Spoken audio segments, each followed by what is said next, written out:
Today is the Flagler County Board of County Commissioners meeting. It is August 3rd, 2026, 9:03 a.m. If you will stand for the pledge. Pledge allegiance to the flag of the United States of America and to the republic for which it stands, one nation, under God, indivisible, with liberty and justice for all.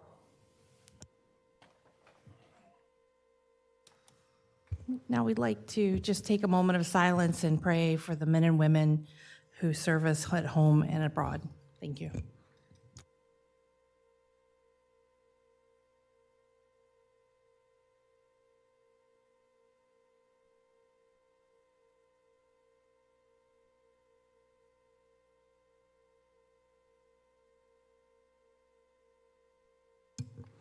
Okay, now we have some announcements to make. First of all, we have some additions to our agenda today.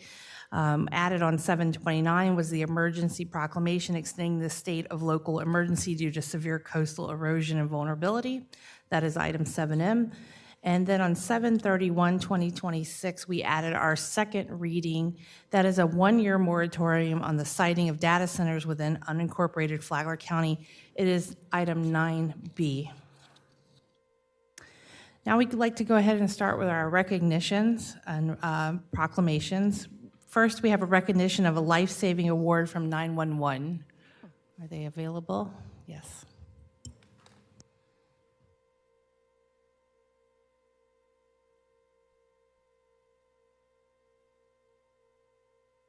That was quick, huh? Came right up. Good morning. Very good, thank you. Good. Good to see you. I'm Janice Cacavalli from the Emergency Communications Center as the manager, and I'm here to present Crystal with 2 life-saving awards. So on February 2nd of 2026, Crystal Long answered a call from a female reporting that her husband had collapsed and was not breathing. Recognizing the signs of cardiac arrest, Crystal immediately initiated telecommunicator CPR, providing clear, steady, life-saving instructions and guiding the caller through effective chest compressions. Through Crystal's ability to quickly determine the need for CPR, the caller was able to provide life-saving measures before responders arrived. Prior to transporting the patient to the hospital, the crews reported a return of spontaneous circulation, ROSC, and confirmed the patient was breathing prior to transport. The positive outcome of this call was directly tied to the immediate CPR initiated by Crystal's direction. And the second one is on April 27th of 26. Crystal handled a medical emergency call where a caller reported that a male had fallen and was crying out of pain. The patient's distress could be clearly heard in the background, and at the time the call was received, they were still breathing. However, within a few minutes, the patient suddenly went silent, prompting Crystal to recognize that their condition was worsening. Crystal asked the proper questions to assess the situation and quickly determined that the patient was no longer breathing, making CPR essential. Crystal then guided the caller step by step through chest compressions, offering clear instructions and reassurance until EMS personnel arrived at the scene and took over care. Upon arrival, the EMS advised that they were actively working a code, and shortly thereafter, they also reported ROSC, the return of spontaneous circulation. And thanks to Crystal's decisive actions, the patient received vital pre-arrival instructions and played a critical role in saving his life. Amen. So we have 2 awards we would like to present.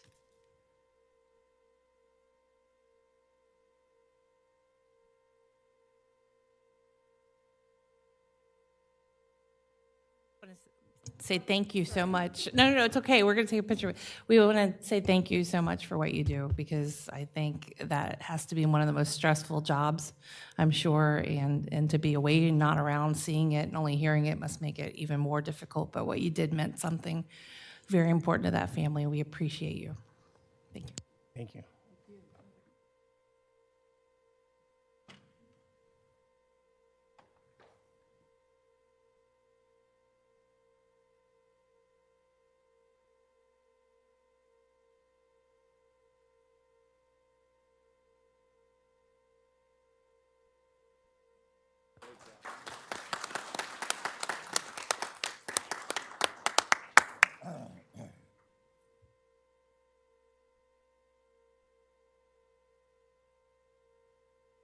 The next proclamation will be Purple Heart Day, August 7, 2026, and Purple Heart Month for the month of August.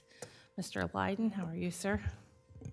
Good morning, Commissioners. I'm David Lydon, Flagler County Veteran Services Officer, and I'd like to introduce Mr. Charlie Hanger, who will accept the proclamation. Charlie is a Vietnam veteran, combat Army medic, who received the Purple Heart for his service in Vietnam. Charlie? First of all, I want to thank every commissioner, past and present, for all the great work you've done for the veterans in our community. I am proud to be a veteran in Flagler County because I know we're cared about, I know we're cared for. And with regards to all of the veterans organizations, again, I want to say thank you. And I'm just here to represent all those who, some of them who gave the most, some of those who gave some, but everybody gave what they had and what was needed for our country. So I will gladly and honorably accept the proclamation. I think it's good and proper, and I appreciate all the work that you've done here on the county. It's my pleasure to read this proclamation as a Vietnam veteran myself. A proclamation of Flagler County Board of County Commissioners proclaiming August 7th, 2026 as Purple Heart Day and the month of August as Purple Heart Month in Flagler County. Whereas the original Purple Heart, known as the Badge of Military Merit, is the oldest American military decoration in the world. And whereas the Purple Heart was established by General George Washington at Newburgh, New York on August 7th, 1782, during the Revolutionary War as an incentive to the Continental Army, and it was the first award made available to the common soldier to recognize outstanding valor or merit. And whereas, following nearly 150 years of disuse, the Purple Heart was reestablished by United States President Herbert Hoover per War Department General Order Number 3, dated February 22nd, 1932. And whereas the Purple Heart has been awarded to approximately 1.7 million military members of the U.S. Armed Forces who were wounded by an instrument of war in the hands of the enemy, and posthumously to the next of kin in the name of those who were killed in action or died from wounds received in action. And whereas Flagler County has been designated a Purple Heart community since 2018, there have been many former residents who have paid the ultimate sacrifice in giving their lives in the cause of freedom. And there are numerous combat wounded veterans residing in Flagler County who, as Purple Heart recipients, contribute to the community in countless ways. Now, therefore, the Flagler County Board of County Commissioners does hereby proclaim August 7th, 2026 as Purple Heart Day and August 2026 as Purple Heart Month in Flagler County.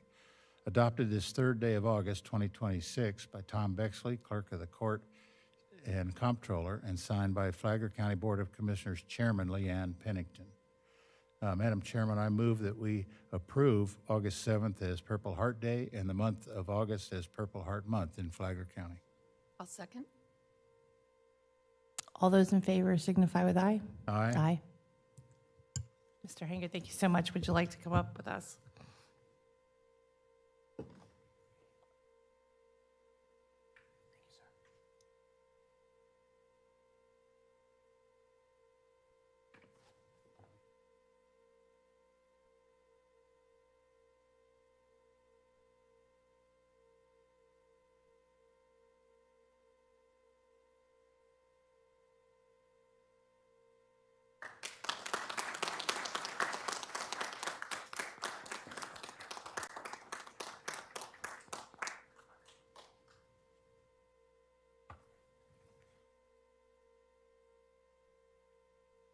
Well, while I'm up here, Commissioners, we have his first day on the job, new Veteran Services Counselor, first day with the county, and his name is Sean Myers. He's a retired United States Marine Master Sergeant, and I'd just like to introduce him.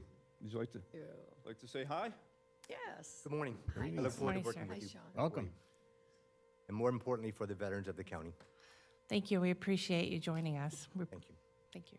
Thanks, Mr. Lydon. Thank you very much. Have a good day.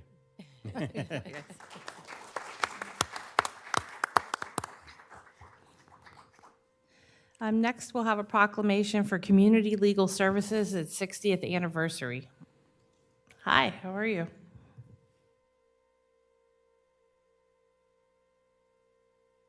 slightly off script, but as a serving member of the National Guard, I also want to thank you for your recognition of veterans. But I'm here today. My name is Jeff Harvey. I'm the Chief Executive Officer of Community Legal Services, and I want to thank you for your recognition in honor of our 60th anniversary.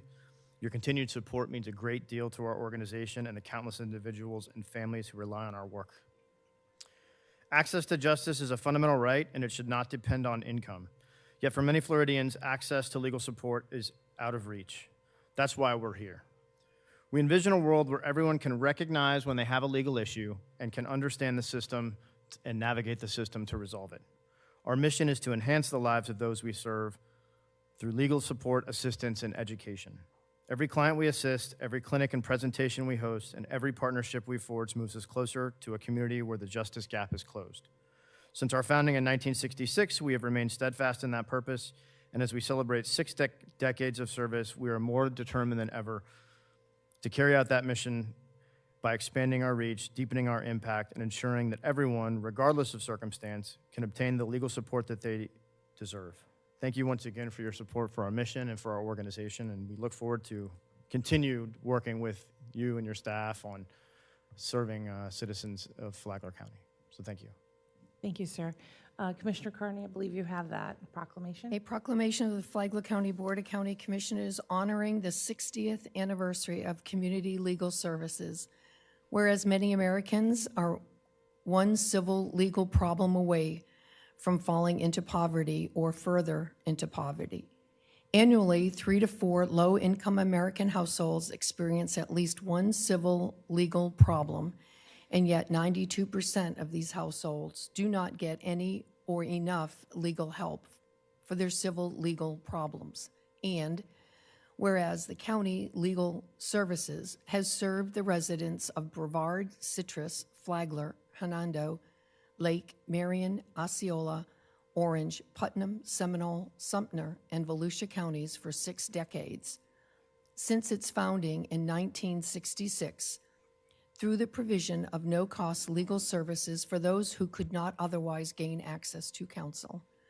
And whereas the communities served by Community Legal Services include low-income Floridians and their families, seniors, veterans, survivors of domestic violence, children with disabilities, disaster survivors, and other at-risk individuals facing critical hardship, such as the potential loss of a home, fraudulent contracts, financial instability, denial of benefits, barriers to securing housing, challenges in disaster recovery, and the need to obtain legal protections. And whereas, through its dedicated staff and the hundreds of pro bono attorneys who have volunteered their time over the decades, Community Legal Services has served our clients with more than 300,000 civil legal cases and committed more than 1 million hours of direct legal assistance for Floridians over the past 6 decades, embodying its commitment to legal access for all, thus strengthening communities and economic stability across this service area. Now, therefore, the Flagler County Board of County Commissioners does hereby recognize and commend Community Legal Services for its 60 years of service and dedication to its mission to provide no-cost legal services to the most vulnerable in Central Florida and to help them protect their families, health, and livelihoods. Adopted this 3rd day of August, attested Tom Bexley, Clerk of Circuit Court and Comptroller, and Flagler County Board of County Commissioners Chair, Leanne Pennington. Thank you so much, sir. Would you like to come up and take a picture with us? Can I make a motion? Yes, yes, make your motion. I'm sorry. I'd like to make a motion to proclaim the honoring the 60th anniversary of Community Legal Services in Flagler County. Second. I have a motion, a second. All those in favor signify with aye. Aye. Aye. All right, now we can do it.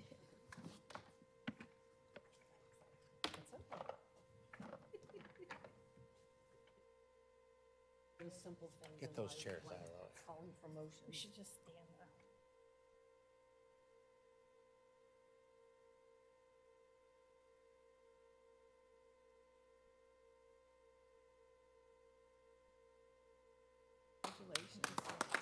One more, one more.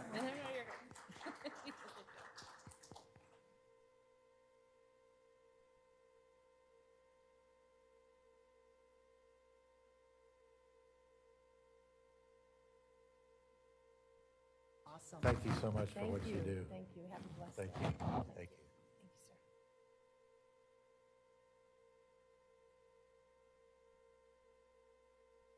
Thank you. Thank you. Thank you. Oh. Beautiful. Thank you. I love them. I tell you, I'm loving them. Mr. Lord, good morning. We have a recognition from the National Weather Service as a tsunami-ready community. This is a 3 to 5 minute presentation. How are you? Good. Good morning, Tsunami. Commissioners. Morning. It's always a pleasure to be in front of you when it's not a disaster that's impacting us.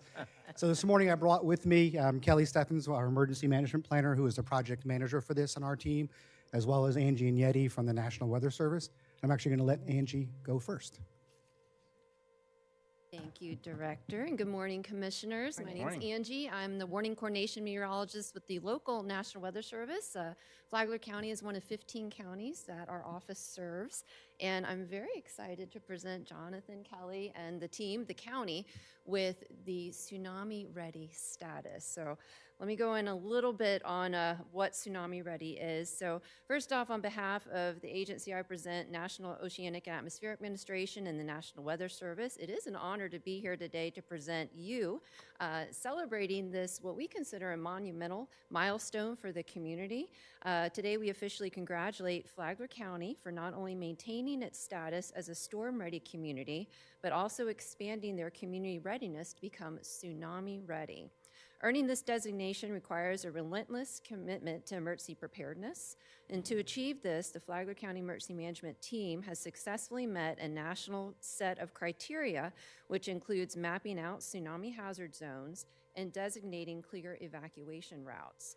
Most importantly, they've built actionable response plans and brought the safety directly to the public through community training, outreach, and clear, visible beach access signage designating areas as tsunami threat area.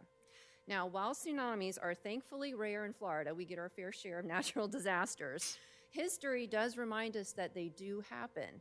In fact, in 1992, a rogue tsunami wave struck nearby Daytona Beach and damaged thousands of vehicles that were parked on the beach and sent 75 people to the hospital that day. Significant tsunami events have also impacted our coastlines. In 1929, that was with a tsunami event that was triggered from Newfoundland, Canada. We also had an event in 1918 triggered by the Puerto Rican Trench. And then we also have an event triggered as far back as 1755 where a tsunami was produced and impacting the entire Atlantic basin from an earthquake near Portugal. So this is an event that our community could face. And while we cannot control when Mother Nature will strike, we can control our readiness for known hazards, including tsunami. Now, Flagler County is only the third county in the entire state of Florida to achieve tsunami-ready status. And locally at the National Weather Service office in Jacksonville, we are optimistic that the exceptional work done by Jonathan, Kelly, and their team will be a catalyst and a template for other counties and other cities in the areas that we serve. So Flagler County continues to very proactively protect its citizens, and that's one of the things I most respect about working with your emergency management team here, is that they are very proactive with community preparedness, not reactive. So I think a lot of folks in the room are like, what, tsunami here? No way. But that does happen, and it can happen. And that's one of the beautiful things about working with the Flagler County team, is that they're very proactive with community safety and preparedness. So to the leadership, to the Flagler County Emergency Management Team, and you all, the citizens of Flagler County, thank you for your vision, your hard work, and your unwavering commitment to a safer tomorrow. And once again, congratulations to Flagler County on achieving tsunami-ready status. Thank you, Angie. You know, this first came up and we shared with the public a couple of months ago, because we were starting to install signage. Our wonderful Parks Department was starting to install signage at the beach. So we did a proactive press release before we actually got the designation, so people didn't start saying, what the heck are these weird signs at our beach crossovers?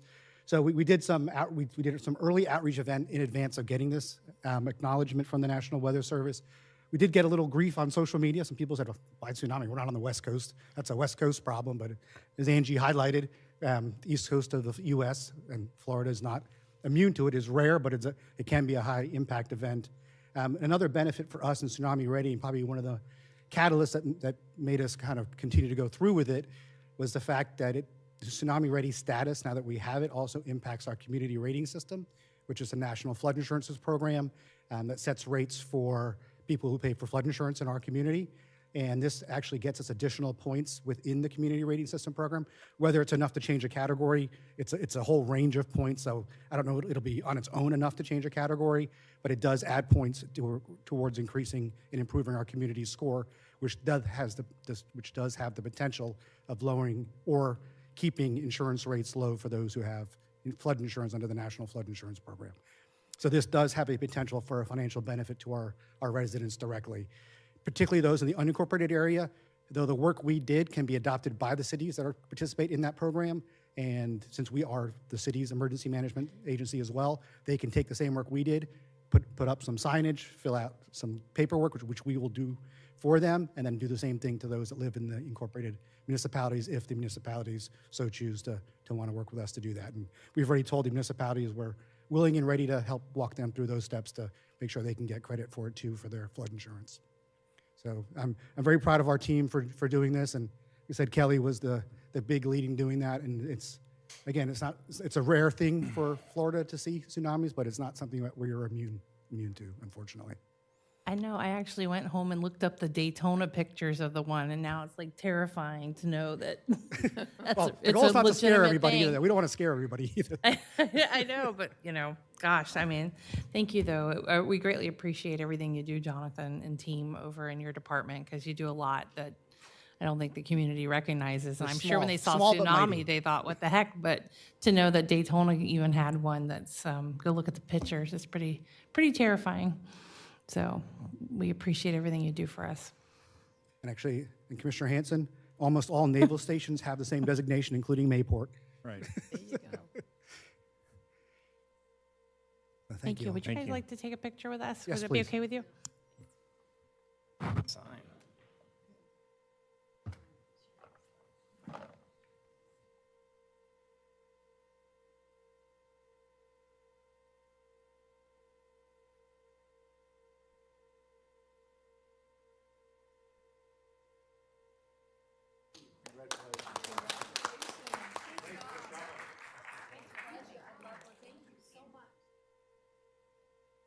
Thank you, Jonathan.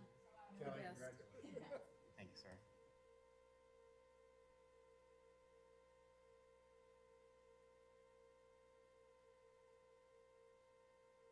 All right, next we're going to have our first community outreach. This is a 30-minute time period allocated for public comment on any consent agenda item or topic not on this agenda. Each speaker is allowed up to 3 minutes to address the commission. Speakers should approach the podium, identify themselves, and direct comments to the chair. Ouch, itch. Here we go. Good morning, Commissioners. Cameron Orr, Palm Coast, and member of the Future Animal Sheltering Task Force. It's been 1 year ago this week that we actually chartered the task force for this future animal sheltering. And I thought we made pretty good progress through January when we had our last joint meeting with Palm Coast and talked about the status. We languished some after that for lack of suitable properties. I'm sure you've all seen in the media, middle of June, we became aware of a donor who wishes to currently remain anonymous that wanted to donate 10 acres of land on a major thoroughfare for the shelter. I personally want to thank Adam Mangle and the staff at the county here for putting together a very detailed plan of what's required to get this land approved for semi-public use. We now know the steps, we know the committees and the boards we need to go through, and we have a calendar of when those boards and committees meet and when we need to get our input to them. All this has been made known to the donor, and the committee is working diligently to get those inputs made and before the committee. So again, I want to thank Adam. Great work. Committee needed this, and everybody involved in putting this together. Thank you. Thank you.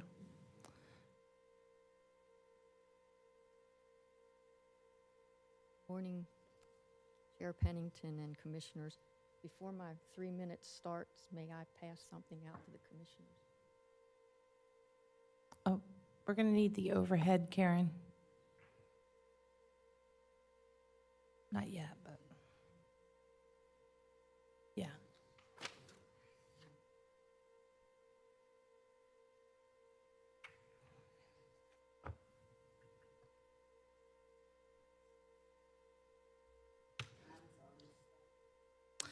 Can you restart the time? Thank you.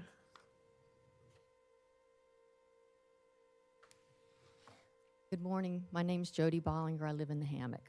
The Hammock Harbor Settlement Agreement states that the county approves the site plan.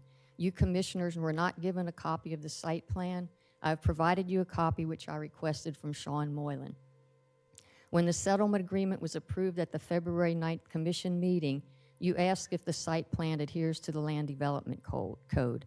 You were told that it does. However, TRC comments provided to you show otherwise. Comment 5 says parking will be calculated at 1 space per 200 square feet for the dry stack since the marina amendment to the LDC was not adopted. The site plan shows parking calculated at 1 parking space for every 4 boats. There is no such 1-to-4 ratio in the Land Development Code. Number 9 says the uncomplimentary buffer on the south side needs to be 25 feet. The site plan shows 15 feet. I've provided you a copy of the standards for uncomplimentary buffers from the Land Development Code. You ask if the site plan would have to come back to you, the BOCC, if not for the settlement agreement. You were told it would never come before the Commission. However, in order for the buffer to be reduced to 15 feet, a variance would be needed, which goes to the Planning Board and can be appealed to you. Flexibility for parking must be approved by the Planning Board and by you. Comp Plan Policy A162 says intensity of commercial uses may increase the further distance away from residential.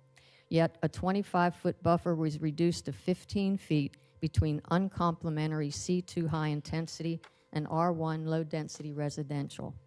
Ordinance 2002 to amend the future land use map for Lot 41 says the applicant agrees to realignment of primary drives and parking areas to minimize tree loss, make best efforts to relocate stormwater and auxiliary parking to minimize tree loss. Notice the Hammock Civic Association regarding site plan review by staff.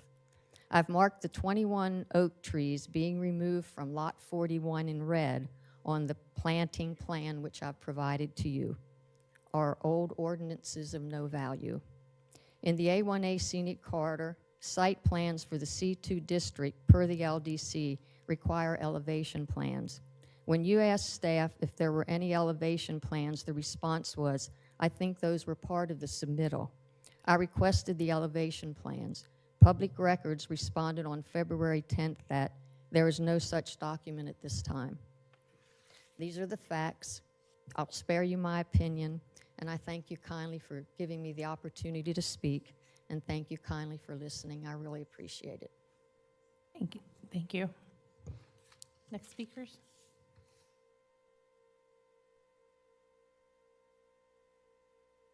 Good morning, Commissioners, and thank you for this opportunity to speak. My name is Liz Wiemet, and I am a Flagler County resident. I am speaking today, as a private citizen who also happens to be a Master Gardener volunteer. I am not speaking on behalf of UF, University of Florida, IFAS. The Flagler County Master Gardener Volunteer Program has a long and proud history of service to this community. It began in 1994 with just 4 volunteers.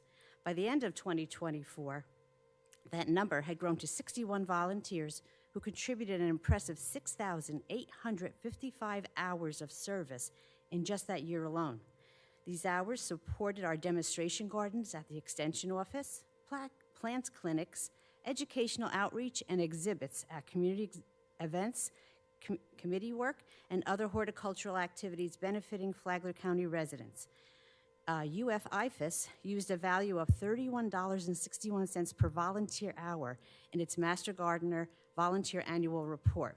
At that rate, our numbers represent $216,700 in volunteer service to our community in 2024 alone.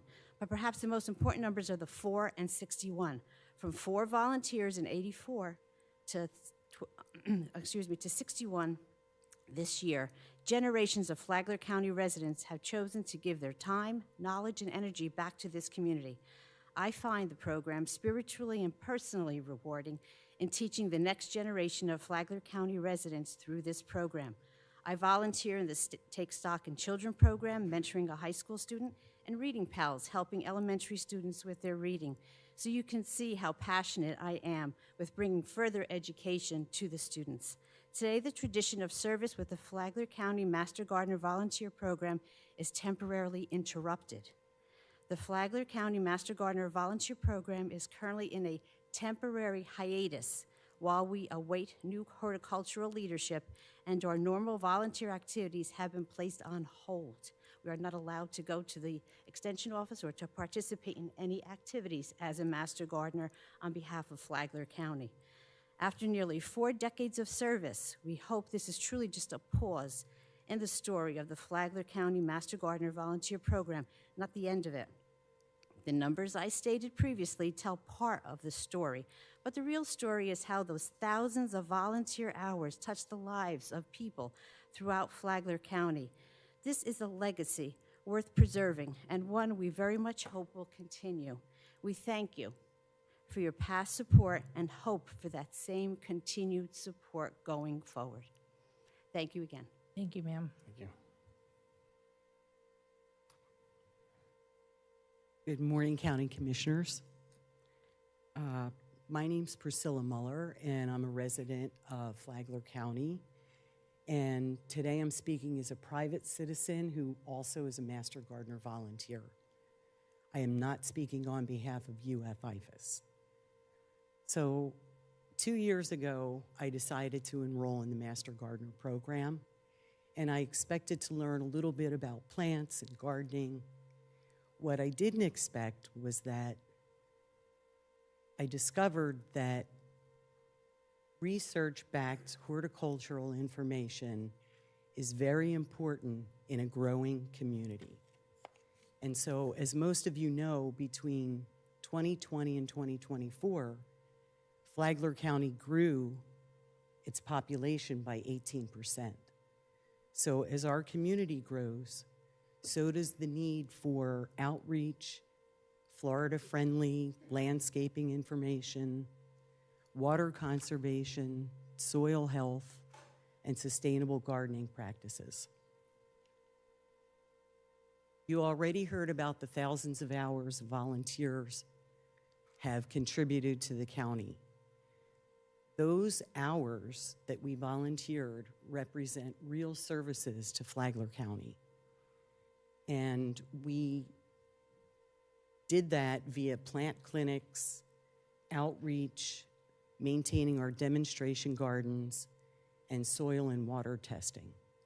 In fact, in 2022, between 2022 and 2024, we conducted almost 600 soil tests and about 41 water tests. And that really improved the lives of county residents and saved them thousands of dollars. As a volunteer, I came to understand that every question answered at every plant clinic and every educational outreach event meant something more than just gardening. It represented neighbors helping neighbors build a healthier, more sustainable Flagler County. Today, that work is temporarily paused during the program's hiatus.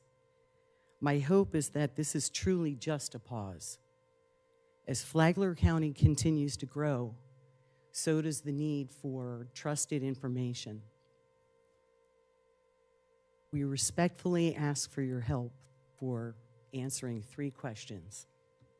One is funding for the Flagler County Horticultural Extension Agent secure. Should I ask the other 2? Yes. Okay. And 2, when can Flagler County residents expect recruitment and hiring to begin? And how can the County Commission help restore the valuable public service to our community?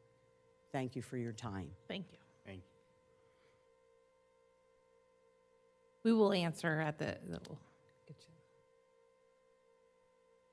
Morning, all. Wendy Tremarchi, Flagler County. It's approximately 2 years talking about why the county needs a second shelter and to have their own animal control. In the last couple of months, starting in mid-May, when about 25 dogs were dumped on the side of the road, some killed by cars at that time. That investigation led to the seizure of 51 additional dogs on May 21st. Owner arrested. On July 7th, a 10-week-old puppy died in a hot garage of heat and starvation. 18-year-old male arrested. July 20th, 2 Labrador retrievers at the Flagler Humane Society's animal control officer, Katie Scher, knew from a previous call, being housed in an over 95-degree storage unit without regular food, water, or air. After a complaint to the Sheriff's Department about a bad smell coming from that unit, they found deceased, both animals deceased, owner arrested. The shelter's animal control never followed up after the original call to see if those animals were transferred out of there or at least had air conditioning, food, and water. July 25th, a DoorDash driver reported a pit and her 8 puppies in a hot garage. The person on property argued with the officer about giving the dogs water. The dogs were eventually seized and she was arrested. A couple of months ago, the Humane Society brought in a dog and her puppies from the Putnam County Humane Society for the Sheriff's Department program here.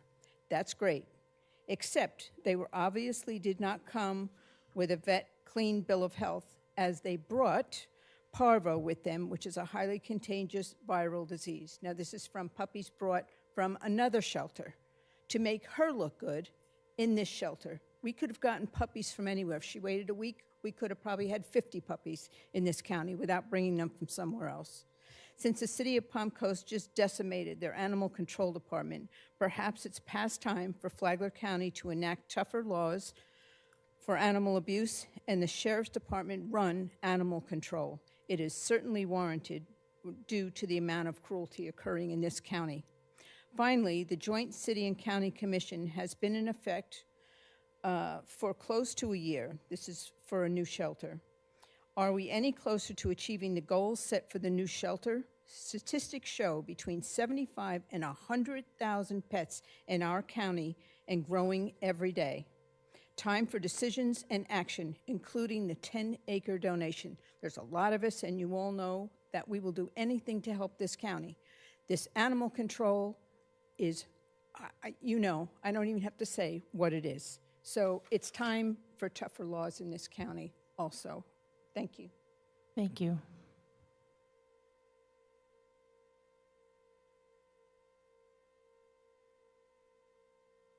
Morning. Good morning. My name's Stephen Wright. I'm a permanent resident, 3391 North Ocean Shore. I'd like to speak with you today about the REACH 2 program. February 20th, 2025, I attended the meeting, and by the past... Sir, this is, that's actually on the agenda, so we will take comments during the item. Is that okay? Oh, okay. Yeah, these are for items not on the agenda right now, this comment, but we will take it specifically for that. Sorry.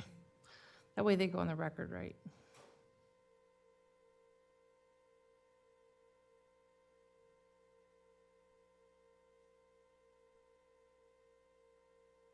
Morning. Thank Morning, you ma'am. for the opportunity to present this resolution. My name is Priscilla Positano. I reside in Flagler County. John Labriola of Christian Family Coalition has asked me to present this resolution, declaring October 14th as a day of remembrance for Charlie.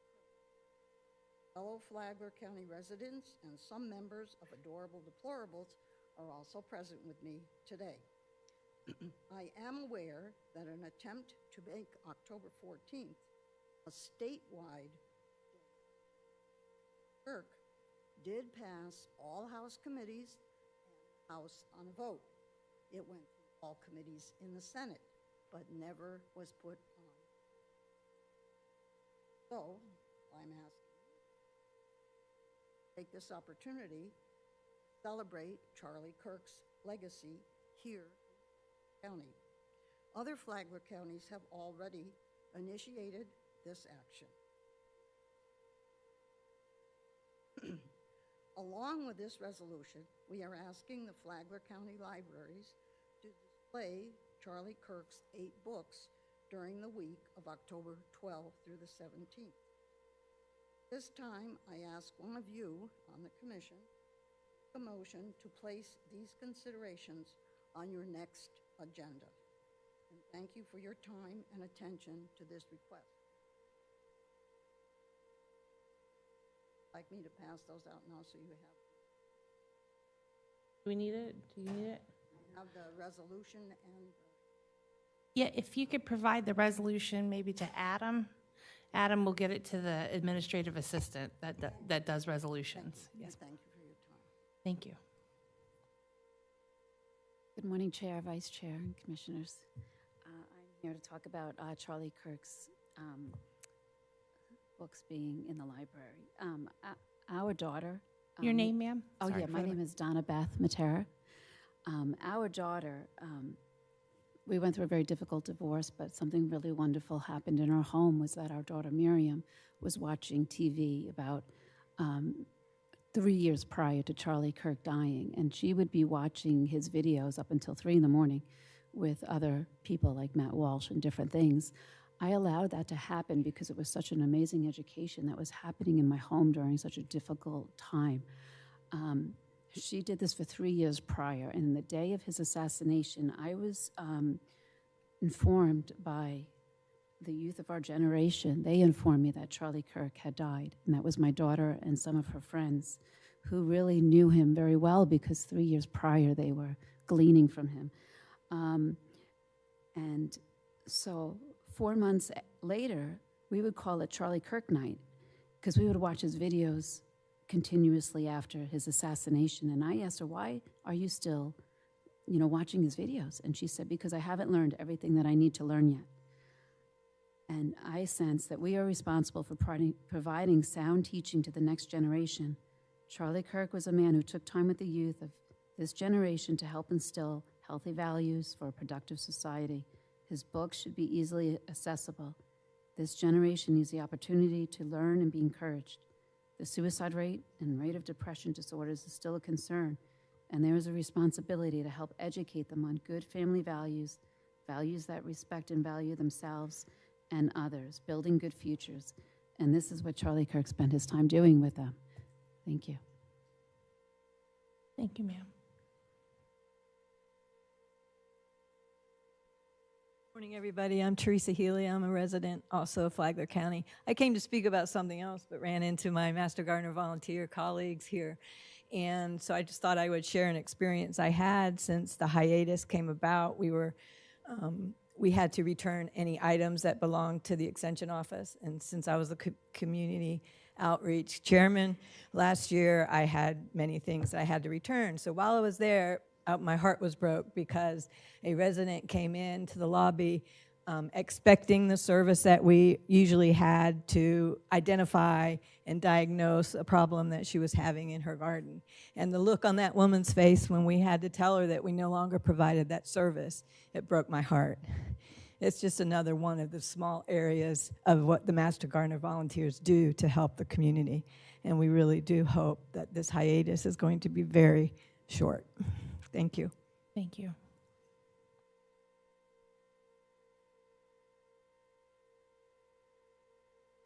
Raymond Royer from Painters Hill. I'm here today because I have no clarity where I stand. I've been in front of you twice now and have been asking for an outreach from the board to give me permission to co-op with Adam and maybe start an advisory board to know where these plaques that are going to, the Declaration of Independence, the Constitution. I'd like to move forward to make this a public volunteer effort and get the funds together and put it into a public location. I'm not accepting the idea of putting it in the courthouse. To me, that's not a public situation because the courthouse is not open 24/7. All right? So if I have a constitutional moment at 2 o'clock in the morning, I want to be able to walk down there and look at the Constitution freely.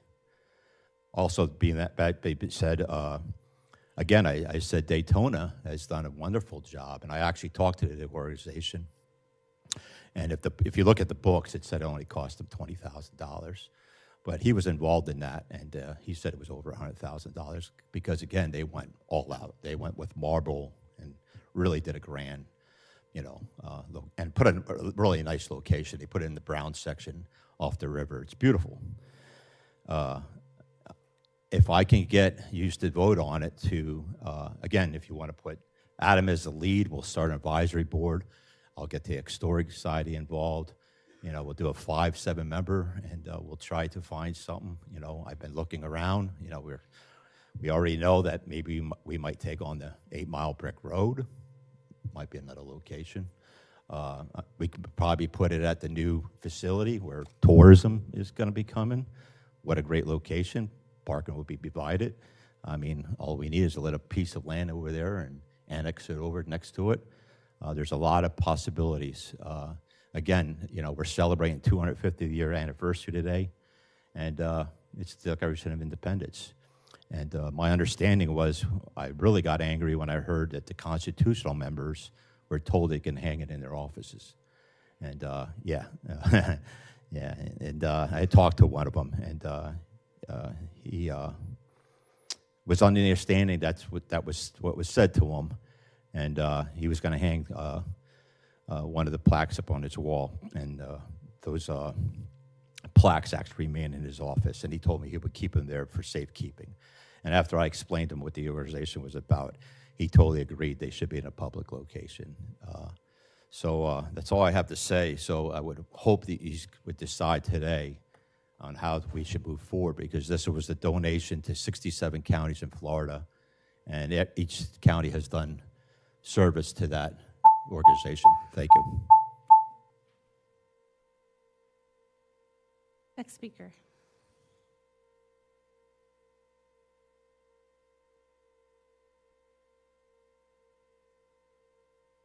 Good morning, Danielle Anderson, Palm Coast. I am here speaking as myself. As a catch-all for the community with information-wise, I would like to really encourage you to take a look at what's going on at the IFAS Extension Office. This has been going on for over a year, and I've been getting different requests to look into different things. This is something that the county needs to address. It's kind of cascaded to the point that it is now, and it used to be a vibrant place where there were programs, a lot of community involvement. Now to see the master gardeners on hiatus indefinitely, I think there's a real problem, and we need to, as a community, address it, make sure there's transparency, and do what needs to be done to move forward. So thanks. Thank you.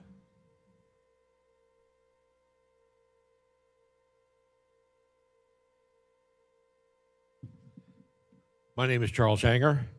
I've been a resident of this county since 1979.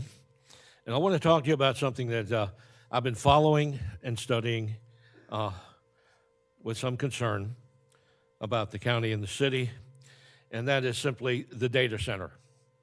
And we get overwhelmed by all the facts and figures, and you have quite a staff to be able to put this together and try to make sense out of it. And my job as an accountant was simply cost-benefit analysis. And I took a look at the data center. I'm saying, okay, we're bringing it in. What's the benefit?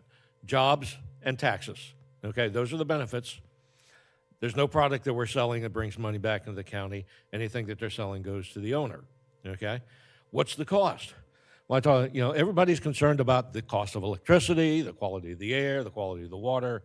And I started cranking some numbers, and I'll try to bring it right down to the basics, because that's what I did for a living for many years. First of all, just to give you a perspective, Hoover Dam produces 2 gigawatts of electricity per year. We all know that the data center is going to be a mega user of electricity. The concerns are, does our grid support that? Or can it support that? What is it going to cost? Everybody's going to, well, how much is my electricity going to go up? Well, how many gigawatts per year? And this is a question that the provider or the company needs to provide to us. It's a simple question. How many gigawatts per year are you going to use? Give me a number. We can understand that. Okay? How many gigawatts does our county use per year? How many gigawatts is the possibility of our grid to provide to us? In other words, does our grid provide enough electricity to even consider this? Okay? I took a look at a county up in Delaware, and so that the cost of electricity would not go up to the residents, this facility had to pay 4 times the regular rate that was being charged to the citizen. Okay, that gives you an idea of what the impact could be. Can we afford that? I don't know. Secondly, cooling. Cooling for these centers have to be purified water. That's the water you get when you turn on your tap. Okay? How many gallons per year is it going to take? And this place is going to run 24/7.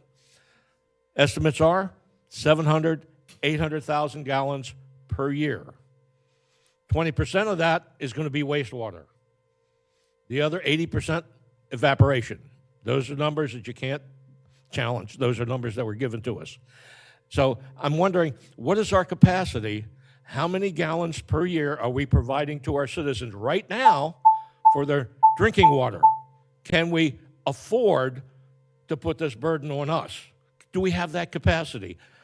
I have my concerns. Those are very simple numbers. I would like those numbers to be provided before we move forward with this. How much water do we need? How much electricity do we need? That doesn't even talk about the air pollution and the noise pollution. My time is up. I thank you for yours. Thank you, sir. Any other comments? All right, seeing none, closed public comment, started addressing everything. For our animal issues, there is a tentative workshop with the city of Palm Coast, August 27th at 5:30 p.m. I think they're just waiting to confirm with the others that they're good with that date. Hopefully, a lot of the major decisions will be decided at that meeting. So we can handle that. I'm sorry, Chair. Yes. I'm sorry. So are we addressing the animal control issue with the fact that Palm Coast just defunded their animal? Well, I haven't talked about that yet. No, we will. My understanding, I did reach out with that. They let go some people that were cross-trained in animal control, but one of them resigned, which does cause it, but they should be hiring back that role. Okay. But that's separate from us asking them to take on any animal control if we do decide on something like that. They would still have to staff and hire for that. So they were, from my understanding, the council was unaware of those changes were going to be made. Their manager made them without their knowledge. So I think it would have to be addressed maybe at that meeting too. So that's that. Master Gardeners, Mr. Ringel, could you address that so Yes, we ma'am. know what's going on there? Yeah, we do partially fund the horticulture agent. We've spoken with IFA staff about it, the county's extension director, and for now, with the uncertainty we have with all of our budgets at this point, the university had made the decision to go on the one-year hiatus. We support that decision. What we anticipate happening then would be a decision on the horticulture agent position will be made soon. I cannot give any real timing as to when that will happen, but much of it's based on what happens here in the next few months and how our financial position looks, and including that of the university.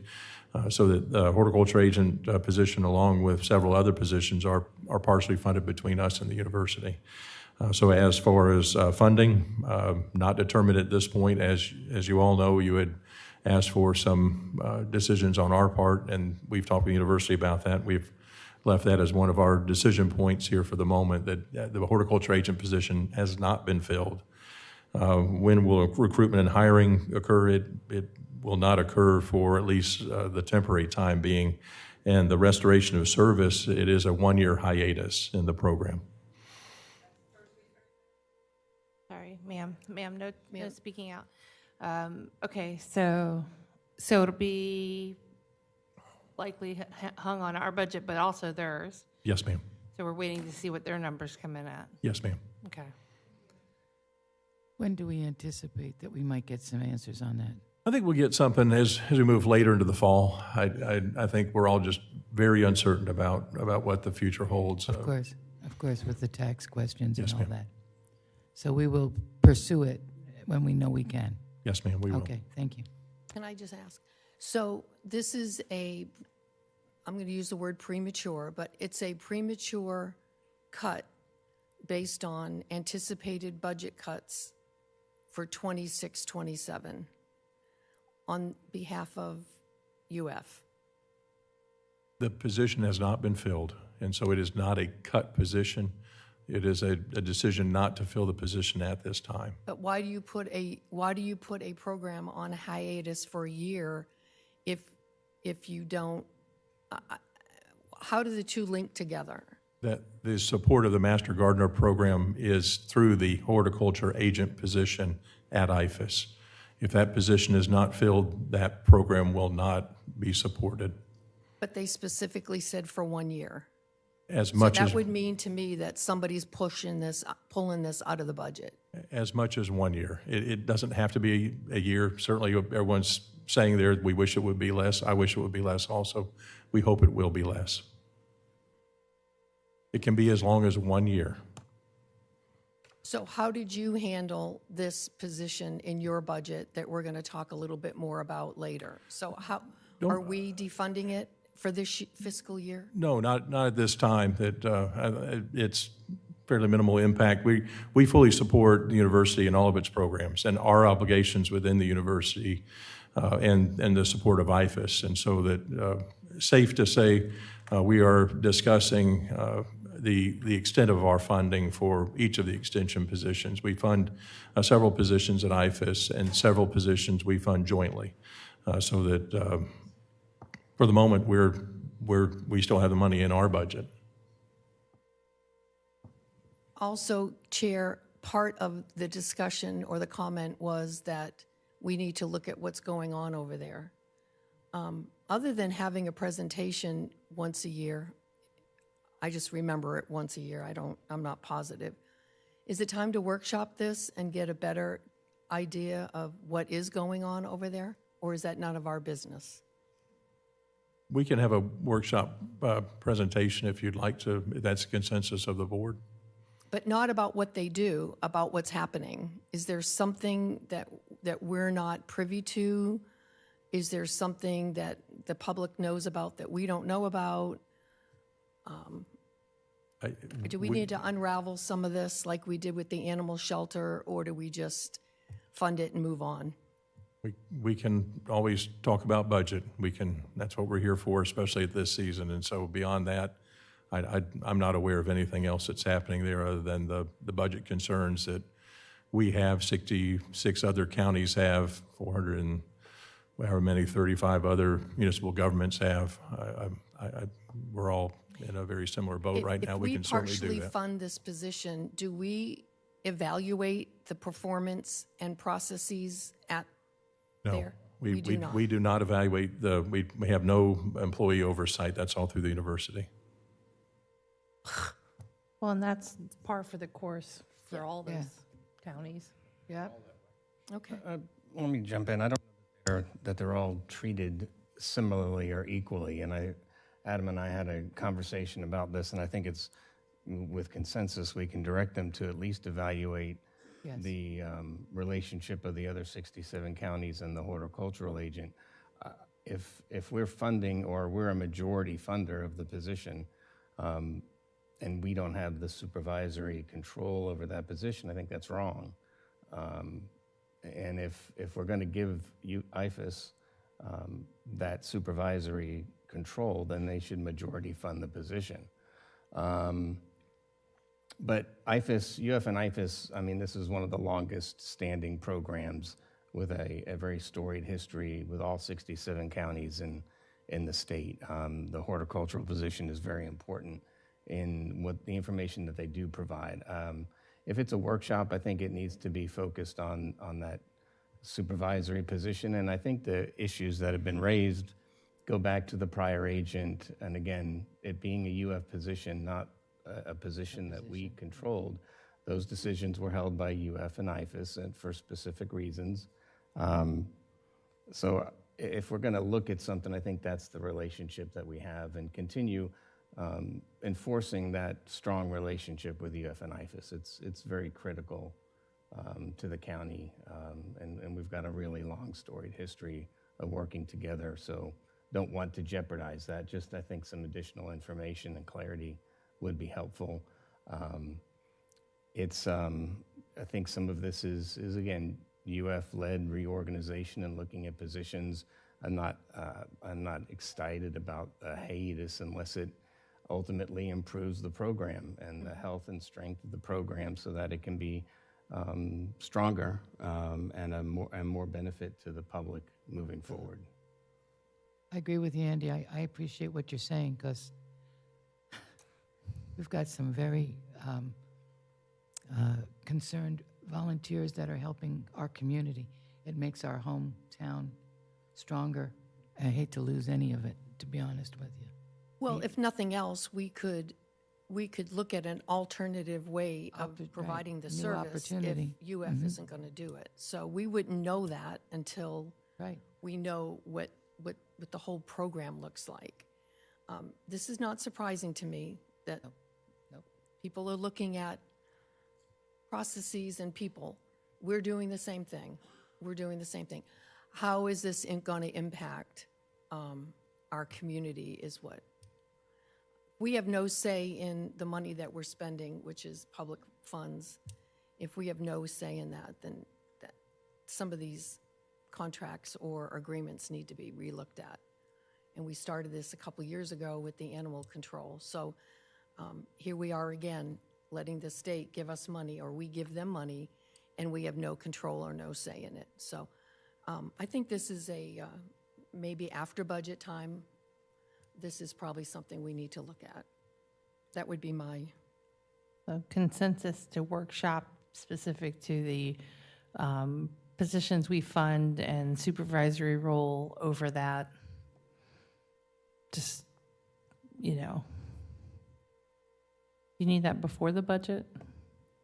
No, ma'am, it can follow budget. We could make it, after. He just said we're funding it, so Yes. we're okay. We just need to understand. So we need to get consensus, right? Yeah, I think we have consensus. We have correct? consensus on Yes. it? You're okay for now. Yes, ma'am. We'll be working on it, folks. Mr. Hanger, it was the city of Palm Coast, I believe, that made what people are calling a data center, not this board. It's, to my understanding, a cable landing station. There's talk of them attempting a data center or wanting one in the future. But that our board is intending to do a moratorium to prevent data centers in the unincorporated county. Their board, one of their members asked for a moratorium. The rest of the board, as my understanding, declined it. Ms. Pontieri asked for one, but the rest of the board did not go with it. So I would love to see the city of Palm Coast join us in doing the research before we bring data centers here. So hopefully they will look at that again before they allow such things to occur.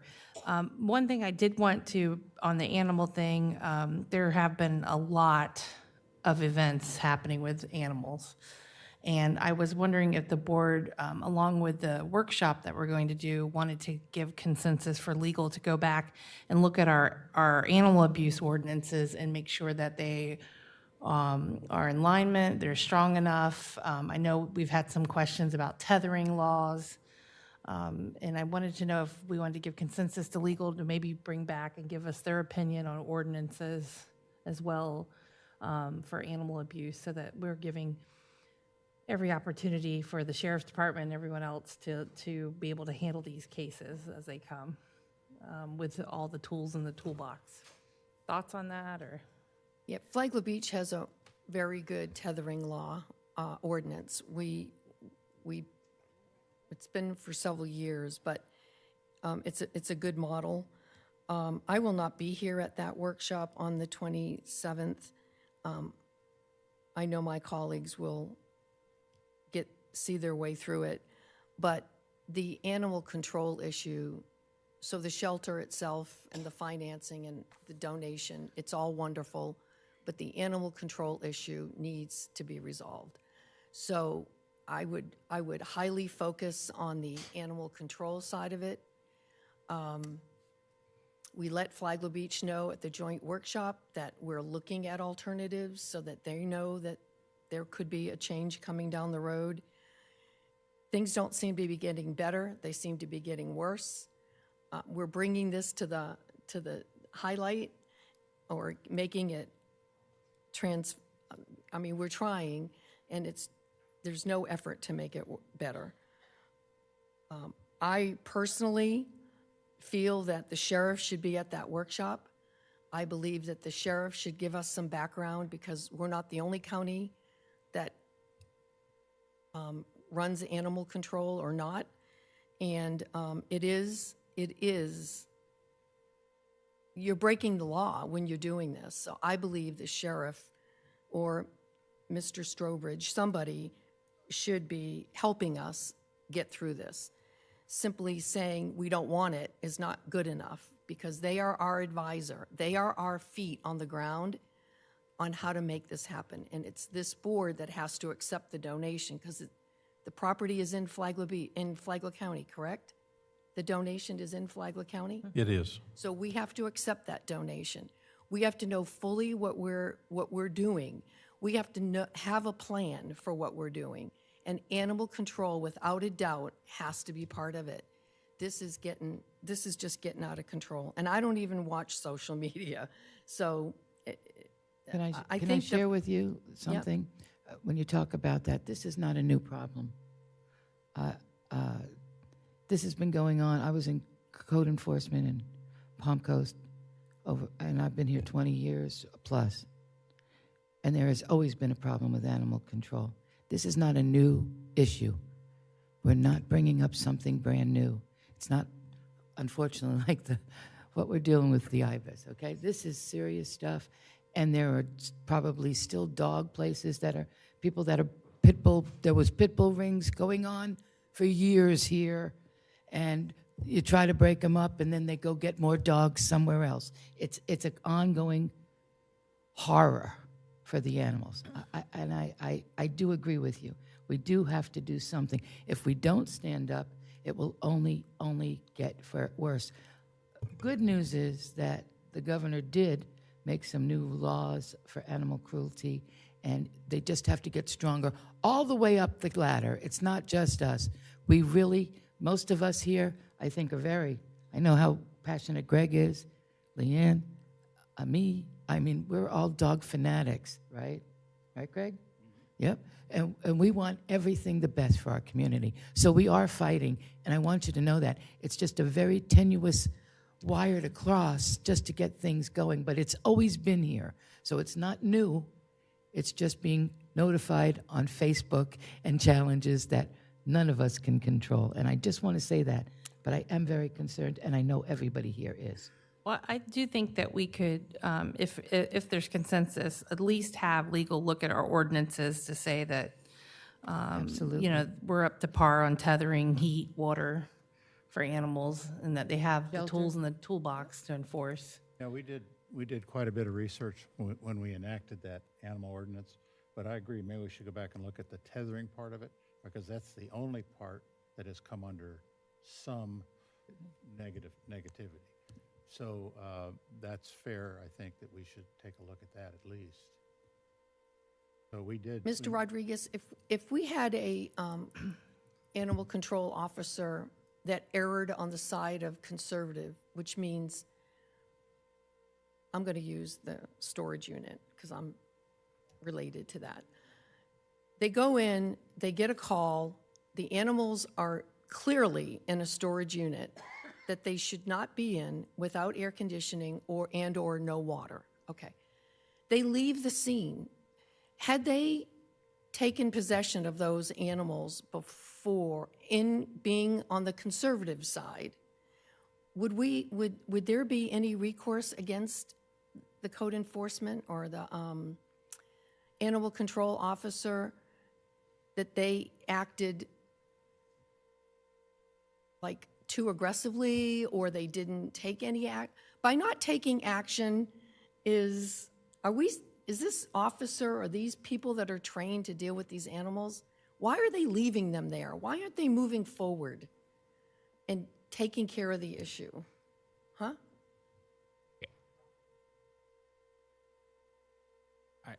You can't answer. I can't go into the mindset. Am I on? I can't go into the mindset of the officer. Okay. What I can advise on is that when it comes to matters of animal control and the confiscation of animals, it's important to note again that under the law, the animals are seen as property. So at They're this what? point, under the law, the animals are seen as property. Oh, okay. So any confiscation of property must then follow the same constitutional guidelines of taking of somebody's personal property with proper due process. So these are the things you have to legally take into consideration on this, whether this matter, and then you have to be sure that any type of seizure of animals has to follow, at a minimum, you have to follow the state guidelines that are given for animal control. If we're going to go above and beyond what the state provides us as a baseline, then we're going to have to still, at the same time, while unfortunate, while tragic, I'm a dog owner, we have to weigh the individual's property rights in view of the officer's actions, and whether the actions of the county, and in this case the state, are taken in a constitutional manner pursuant to proper due process when it comes to the seizure of property. Mr. Dance has a comment. I did some research on this when it first became public, and I'm not the attorney, but based on what I read, the first time the animals were inspected, they had an operating air conditioner and they were watered. It was what happened later. And I think what we can do, even as we look at our ordinance and maybe even proposing something from the state level, is animals shouldn't be housed in a storage facility. I think there should be a state law that prohibits it. I think it's probably written in the contracts, but it should be something more enforceable, not just in a storage unit contract. I mean, because those types of air conditioners are dependent upon electricity to the storage unit, or they could fail themselves, and without supervision, nobody knows what the status of the animals are. They just shouldn't be in that facility at all. And I think that's where the fail-safe happened on this part, based on what Mr. Rodriguez said, versus what laws can be followed. And if, the lesson learned here is they just should not be stored in any type of storage facility. It's not appropriate, and there's no state law that says that. And maybe as we research this, maybe through fact, there's a policy proposal that we can float this legislative session. Or garages, or, yeah. Right, garages would be of this, and the only difference being they're supervised. But again, people leave the home, and so I think that's worthy of a look. Well, that's a problem with tethering. You put in, they can't be left for more than 15 minutes tethered without, that whole thing, the tethering. Who sets the clock for 15 minutes? Who enforces the 15 minutes?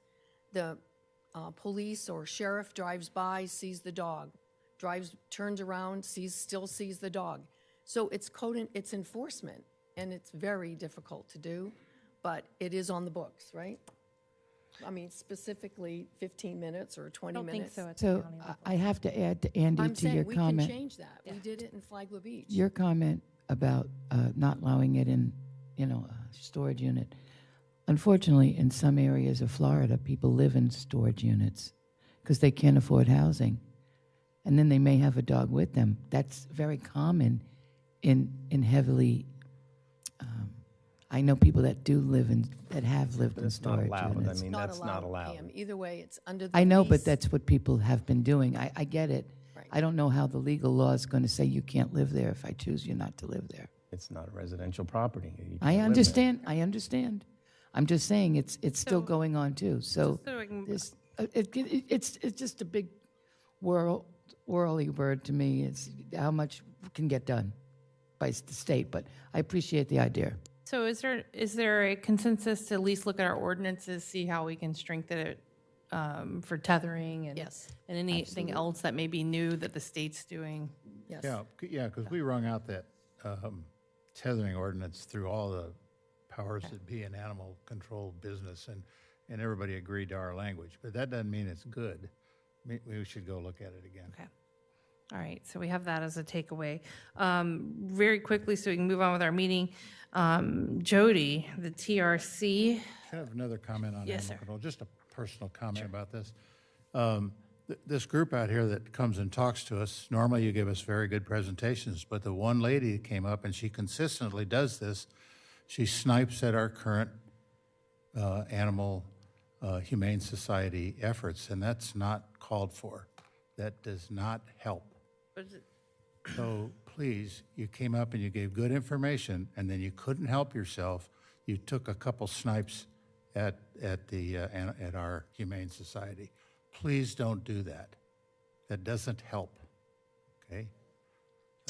All right, so the TRC, Adam, can you take this away? I'm actually upset about not having the buffer at 25 feet to the south that was agreed upon. Are you familiar with this? Have you seen this? I'm familiar with it. I'm not going to comment on any of that at this time. Okay. Well, then, We just want to make sure the rules are followed on that, because it was a very painful settlement, very painful settlement. So, but having said that, let's when make does he sure that the plan on rules are followed. addressing it. Mr. Rodriguez, are you, I don't know if you're familiar with the original TRC comments versus what's occurring now. I don't know if that was part of the settlement and they're just not aware. Now, the settlement was done in order to conclude litigation brought forth under the Burt-Harris Act. Burt-Harris Act gives local governments the leeway to enter into settlement agreements to resolve the issue, and in this case, it would be the property rights of the property owner. As long as it's not, there's a specific standard that as long as it's not standard, is not completely inconsistent with the comprehensive plan, that a settlement agreement can also deviate from the wording in a code if it is in the best interest and if it serves the public interest. These are matters that were weighed. This case was settled. The property owner, the neighboring association filed their appeal. Court dismissed the appeal. They've since withdrawn the appeal. There's no more here to litigate. This case is done, and I would advise that we move forward with this matter. This case has gone through mediation, has gone through a special magistrate who has outlined the sources, who has gone through federal litigation. We have entered into a settlement agreement. They attempted to appeal the settlement agreement. The court dismissed the appeal of the settlement agreement. This has been litigated, and the issues have been addressed and discussed. And at this point, Well, we we do have to have some rights that remain under the comp plan, correct? Or no, they just go out the window because we settled, or, I mean. They were taken into the intensity of this project, our comp plan states that the buffer would be around 25 feet. That's the sufficient because of the intensity of commercial up against residential. So this buffer is 15 feet. But are we saying because of the Burt-Harris Act that we would be required to take whatever buffer they stick in there? Because they have land rights, or? Comp Plan 162 says intensity of commercial uses may increase the further distance away from residential, yet 25-foot buffer was reduced to 15 between uncomplimentary C2 high intensity and residential. Right. The issue, though, is the citation was brought up were staff comments from, was it 2020? It's from the TRC of 2023. From 2023. 2023. Yeah. As we've stated, this matter has went through multiple iterations, through mediation, through a special magistrate reviewing the facts and the actions of the commission in their decision. That was then the subject of the federal litigation. And in the settlement agreement, the Burt-Harris Act allows for settlements of matters that may deviate from sections of code or other sections, as long as the overall overriding public interests are taken into consideration. The association appealed your decision to accept the settlement agreement, and the court dismissed it. And they have then since withdrawn their appeal. Opening this matter back up for review is going to open the door for further potential liability and issues in this matter that has been resolved and settled at this point. I would advise that this case is closed and it's time to move forward. Any comments on that? Is, in your opinion, then, the site plan that was submitted is consistent with the settlement agreement? Because that's really the question of is it consistent with the settlement agreement? Yes, the only thing at the time when we were negotiating the settlement as part of the mediation, in our mediation of the federal case, I think the only outstanding question that was there was issues regarding parking, because our code does not contain a specific reference to parking counts for marinas. So what was done was what is done in multiple jurisdictions, what is permissible by the law, is you kind of take into similar uses and to try to make it fit to what is comparable and still reasonable. And that's what we did as part of the settlement. Parking was actually the only outstanding issue remaining that hadn't been totally squared away. But the site plan that was accepted as part of the settlement agreement had already been reviewed by staff, and if I stand corrected, parking was the only issue that was outstanding, and it was only because there was no specific criteria for marinas and parking in our code, so we were going to have to make a similar use determination or come up with a similar parking counts for this type of use in order to make it fit, and that's what was agreed upon by the parties in the settlement and was presented as part of the approval of the settlement agreement. So, as I said, this case has been litigated, has been resolved. There's no other avenues left to relitigate this case unless you guys open the door, and I'd strongly advise against it because that could open the door for the property owner to commence litigation or for us, reneging on our settlement agreement with the property owner. Would it be appropriate just to resend us the site plan that was approved as part of the settlement agreement?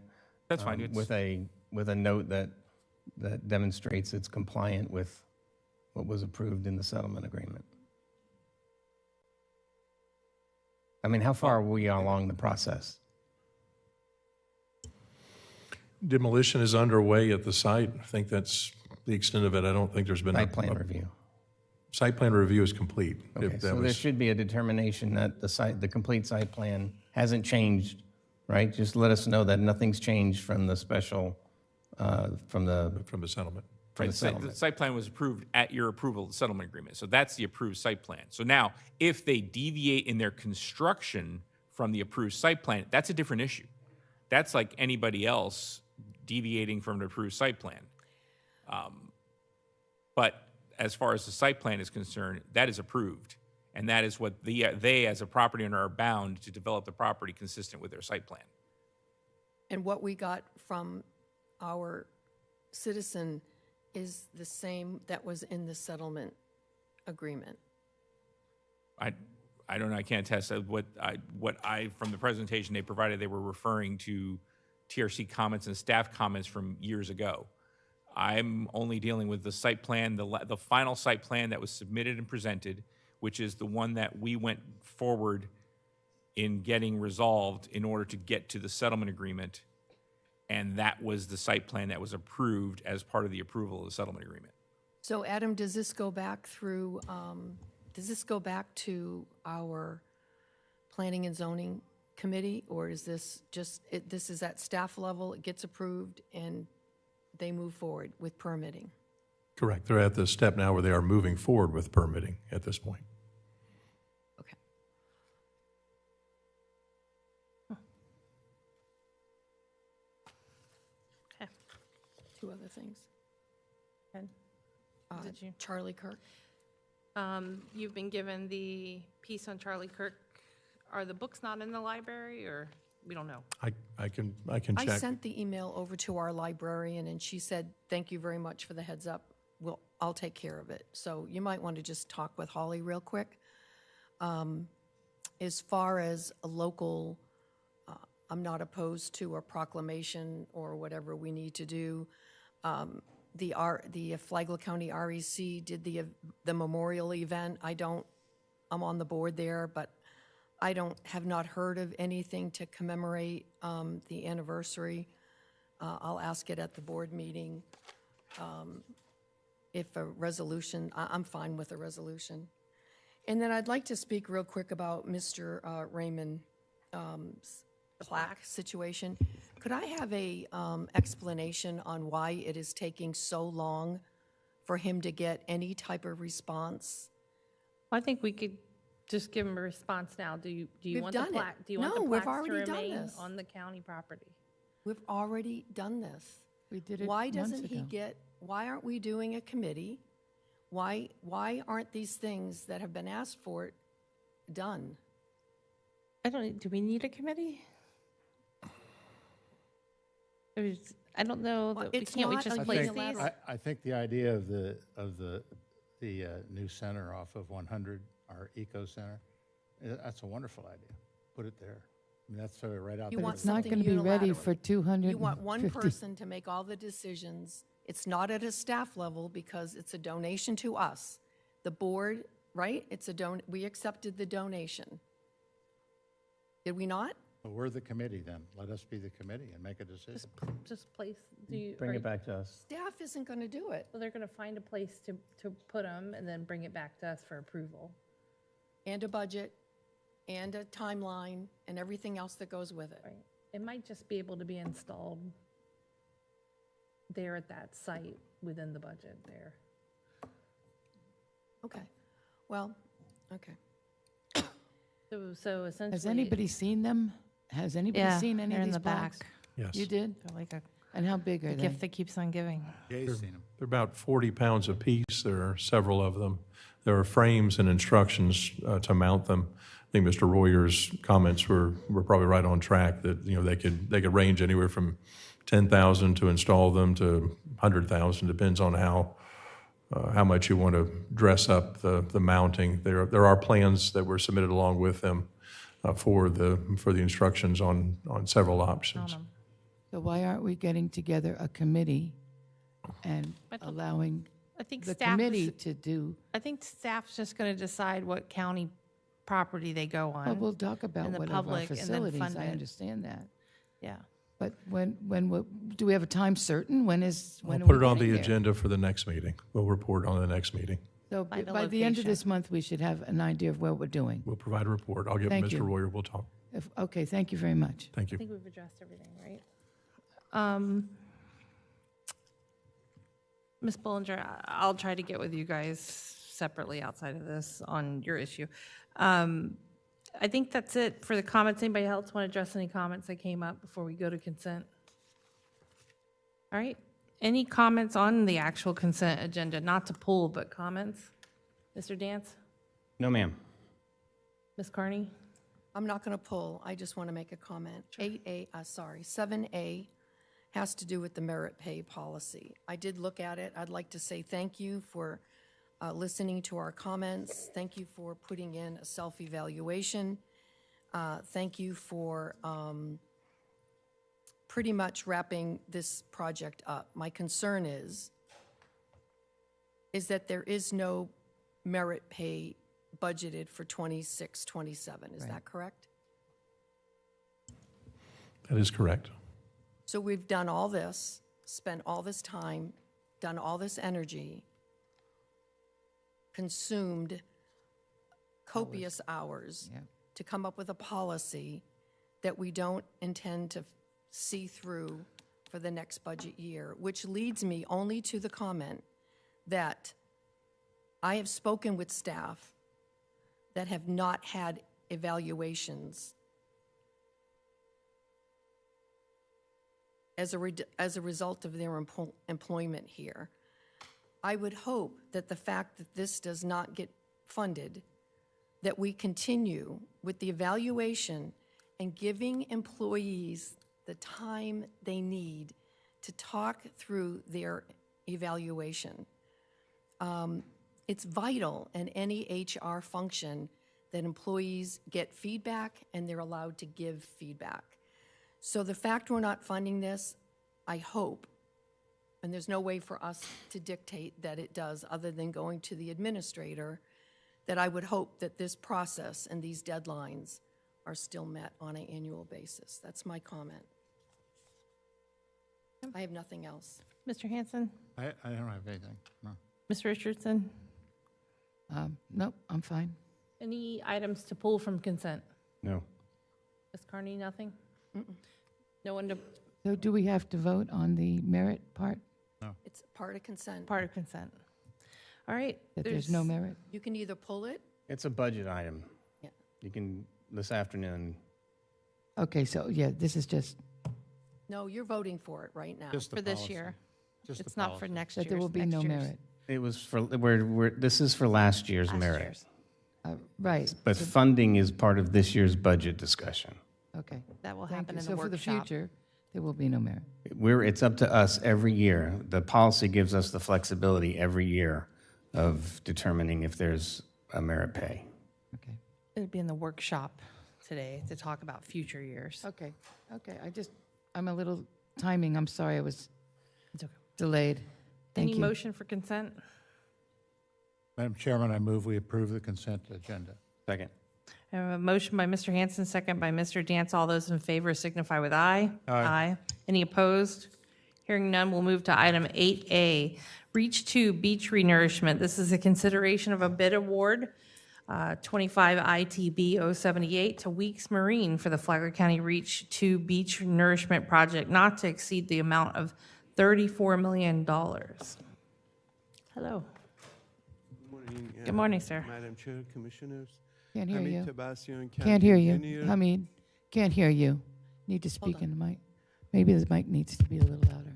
There you go. Just try to You have speak a louder. soft voice. Thank Yell at you. us. Yes, ma'am. Glad to be before you to present the beach management program, Reach 2 project. I think might be something wrong with Yeah. the microphone, but Could we turn the volume up on his mic, please? The mic is low. It's all the way up? If it goes any higher, there will be feedback. So you just have to talk directly into the mic, please. Get very close, Hamid. Thank you. you're welcome. The item before you is for your consideration, Reach 2 construction contract award, which I have some slides here to present to you. The project consists of restoration of beach and dune system along 5.5 miles of the coast from North 7th Street in Flagler County to Warren Park. In addition to the dredge sand that is going to be placed along the coast, approximately 1.5 million cubic yard.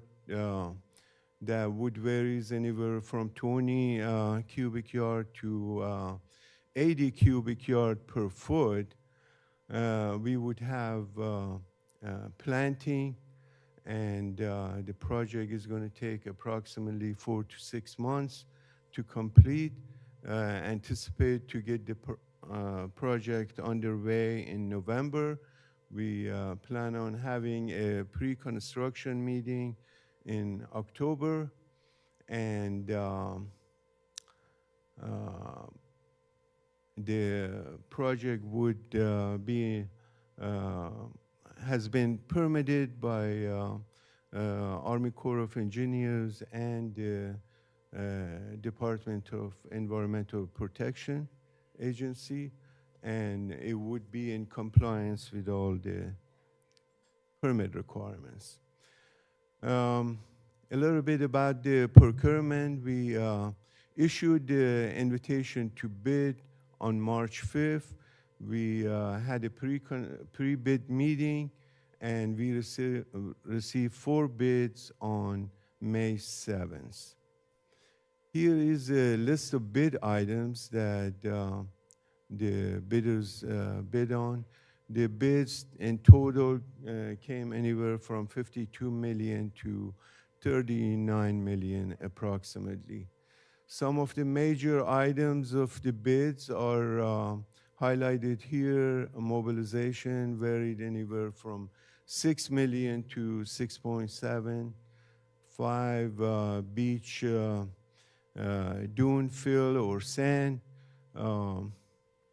The screening, the environmental monitoring, and as I indicated, 4 bids were received, varies from 39 to 52. There was a provision in the invitation to bid that we would be able to modify the quantities by plus minus 20%. Therefore, we are anticipate reducing that fill amount, and for a construction total amount not to exceed 34 million. How much sand is that? 34 million would approximately be Versus what we got, 39. I think we talked about this at the workshop. It's not enough to be significant in the overall project, but just so everyone knows, we went from 34 million to 39. We're gonna make the project match the 34. So how much sand is that taking out of the system? approximately would be 1.5 million cubic yard of sand. So it went from 1.8, which was originally anticipated, and the bid came in 39. We'll see that it would be reduced to about 1.5 million cubic yard. The supporting services that is required for this project, construction, engineering, and inspection, and redesign of the project, and monitoring and everything that goes with it. The CEI would be done by Eisman Russo.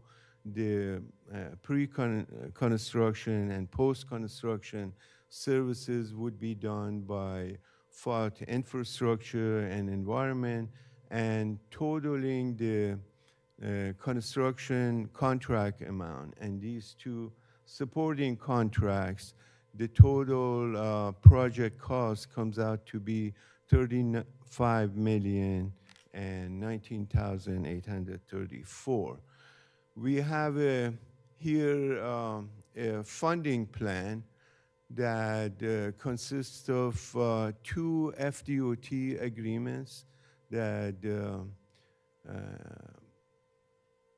in totaling approximately $6 million. These agreements were modified to transfer the funding from our REACH 1 project into this project. And then we have 2 FEMA funding from Hurricane Ian and Nicole. that total 4.7 million. And we got the FDEP local government funding request in an amount of 3.6 million approximately that requires 2.9 local share. And the bulk of the funding is from the hurricane recovery agreement with FDEP in the amount of 16.7 million total. So that basically with this funding, we have a total project budget of 35 million covered.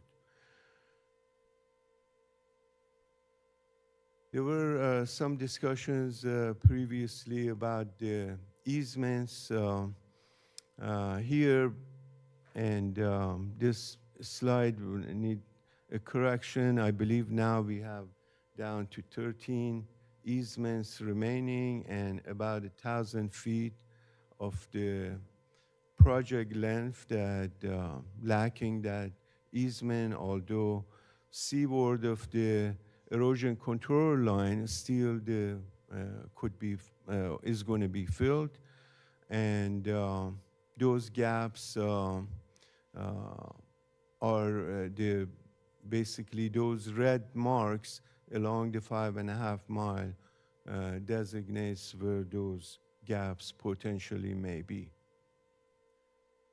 As far as the cash flow conversations that we have been having, in summary, we have a 10 million approximately cash in hand to start the project.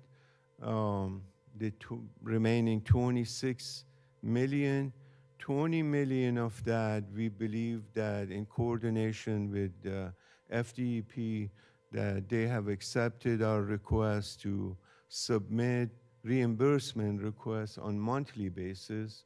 Therefore, and they have indicated that once you submit, it would take anywhere from 2 to 4 weeks to get reimbursed. So we believe a near-term reimbursement of $20 million and a long-term anywhere from 6 months to a year would take for the 6 million FEMA funding on this project. With that, we're presenting you with 3 options in light of these concerns. We have option 1, which is approval of the contract to Weeks Marine in the amount of 34 million, and approval of the 2 supporting amendments for the CEI effort and the pre-construction, post-construction, and post-design services with FOT infrastructure. And that is the staff recommended option. Option 2 would be to not to approve this project, and option 3 would be to continue this item subject to concurrence by the contractor Weeks Marine, and because the deadline for that honoring that bid that we receive is expiring on August 8th. We had a 90 days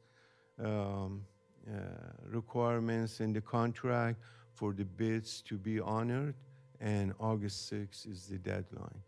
So with that, I want to say that we have here Damon, who's going to be managing the construction project should you award the contract.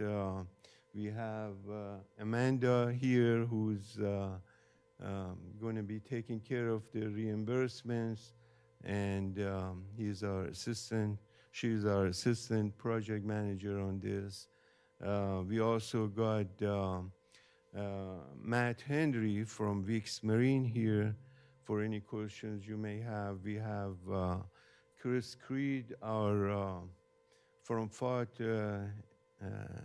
Environment and Infrastructure and Environment, who has been leading the design and the Flagler County Beach program for quite a while and very experienced in these issues. Should you have any questions? And at this time, I also wanted to thank our legal and in particular Sean for all he has done for getting these easements, and we are getting calls from the property owners. Some have indicated that should you approve this contract, they would come and sign the easement that is required. But with that, I'm going to stop and see if you have any questions and support. There are also these individuals here to answer any question you may have. Thank you, sir. Start with the board first before we go to public comment. Any questions for engineering or staff? Or ourselves? Go ahead. I'll hold off a minute. No, this is a long time coming, and you've done a great job. I mean, this is a fantastic, you and Sean, kudos to Sean. This is a long time coming. We need to get on with it. Yeah, thank you. Thank you, sir. Ms. Carney, Mr. Pam, do you have? No, okay, I'll go. I am still concerned that after multiple attempts and multiple questioning, maybe it's my short side, but I don't understand how we can move forward with no interlocal agreements with Flagler Beach or Beverly Beach. Neither one of these municipalities know what we expect from them after this is done. This is like a drop and punt. I got no problem doing the project. I got no problem spending the $35 million. I am very concerned that these other municipalities are not on board, and I've been saying this for a year and a half, so this is not a surprise to you, I'm sure. I'd like to know, when is the deadline to accept the state grant money from FEMA, from FDEP? That was extended to end of 2028. You had the item, I believe, 7H on your agenda for under consent that extended that agreement to end of 2028 and allowed us to submit reimbursement requests on monthly basis. I don't know how, I'm getting varied information on the Camptown situation. I am not in my brain, and maybe Chris Creed can help me with this. I'm not settled in my thought process on what's going to happen at Camptown. Number one, it's private property. The city can sign any interlocal they want with us, but that is private property. It's not owned by the city or the town of Beverly Beach. I keep calling it a city, sorry. I don't see what we could do there other than just skip it. Like, treat it like it doesn't have an easement and skip past it. But I'm being told that the level of damage to the seawall isn't that much, that although the county's already condemned the seawall, why we would move forward knowing what we know in the hope of this private owner doing something about it. So I can tell you the idea that this is not, that the permit's not being permitted because of turtle season is probably not fully true, because all of Flagler Beach's project was done during turtle season. There's a way around this. I don't know what it is, but I know there's a way around it. Pushing this out to November is probably in our best interest financially. how certain or how much confidence do you have in FDEP's commitment, because that's the bulk of it, 19 million in my estimation, 19 million being billed monthly as opposed to quarterly. How confident are you that that is going to happen? They have agreed for us to submit on monthly. Okay. And we are requiring the contractor to submit their invoices on monthly basis. Okay. So as soon as we get and it's paid with that canceled check, we submit the reimbursement request to FDEP, and we were told that it's going to take 2 to 4 weeks to get reimbursed. So those are my issues. Chair, no interlocals with the municipalities. I'll nix the FDEP and trust that that has been worked out. I also have an issue with Beverly Beach, Camptown seawall. The Camptown seawall, we do have easement from Mr. Patel. I understand that. Yeah. It doesn't solve the uh, problem with Well, Mr. Patel. I think they were going to solve it by putting the sand there, and when the wall went in, they were going to come back and move the sand to the wall, if it's still there. We believe Who made us experts on moving sand? I mean, who's, at our expense, at Mr. Patel's expense? Who's doing this? well, at that site, the sand could be pushed landward as close as 20 feet to the wall without any issues. Since we do have the easement, it could go past the erosion control line toward the land. As to be safe, we are not going to get close, go all the way to the wall and place sand there, and perhaps leave some additional sand in that area. That has to be worked out with the engineer and the contractor to leave additional sand there right to that limit, 20 feet to the wall. So later on, after they construct the wall, at their cost, they could push that sand against the newly constructed wall. That is... You're assuming a wall is going there, Hamid. You're assuming that they're going to build this wall. That's the assumption. There's nothing, this county has no confidence or no requirement for them to build it. So we just cover it over. Now, we could do that because it's going to be 16 feet or 13 feet. Based on the drawings that I've seen, the wall could just be covered. How is that the right thing for Camptown? We can't control Camptown. We can't. So I'm suggesting we just skip it, just like they didn't have an easement. Just skip it. Skip it. How many feet is it, Hamid? How much feet is Camptown?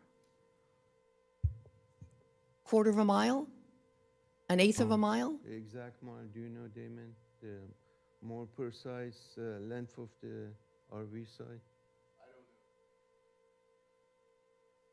2,000 feet. Skip it. That may, yeah. Again, I'm only one. I'm only one of 5. Those are my questions.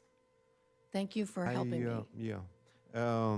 If that is the direction to do that, I don't think that's the direction, because the plan works. We're going to put a dune in front of the place and protect it, and that's our job. But we have a condemned seawall that we need to deal with. That's all, we've all talked about that. We're going to push the sand up within 20 feet of that seawall. And so we have a protective dune there, which is the object of this whole thing. So there is some protection for that property and those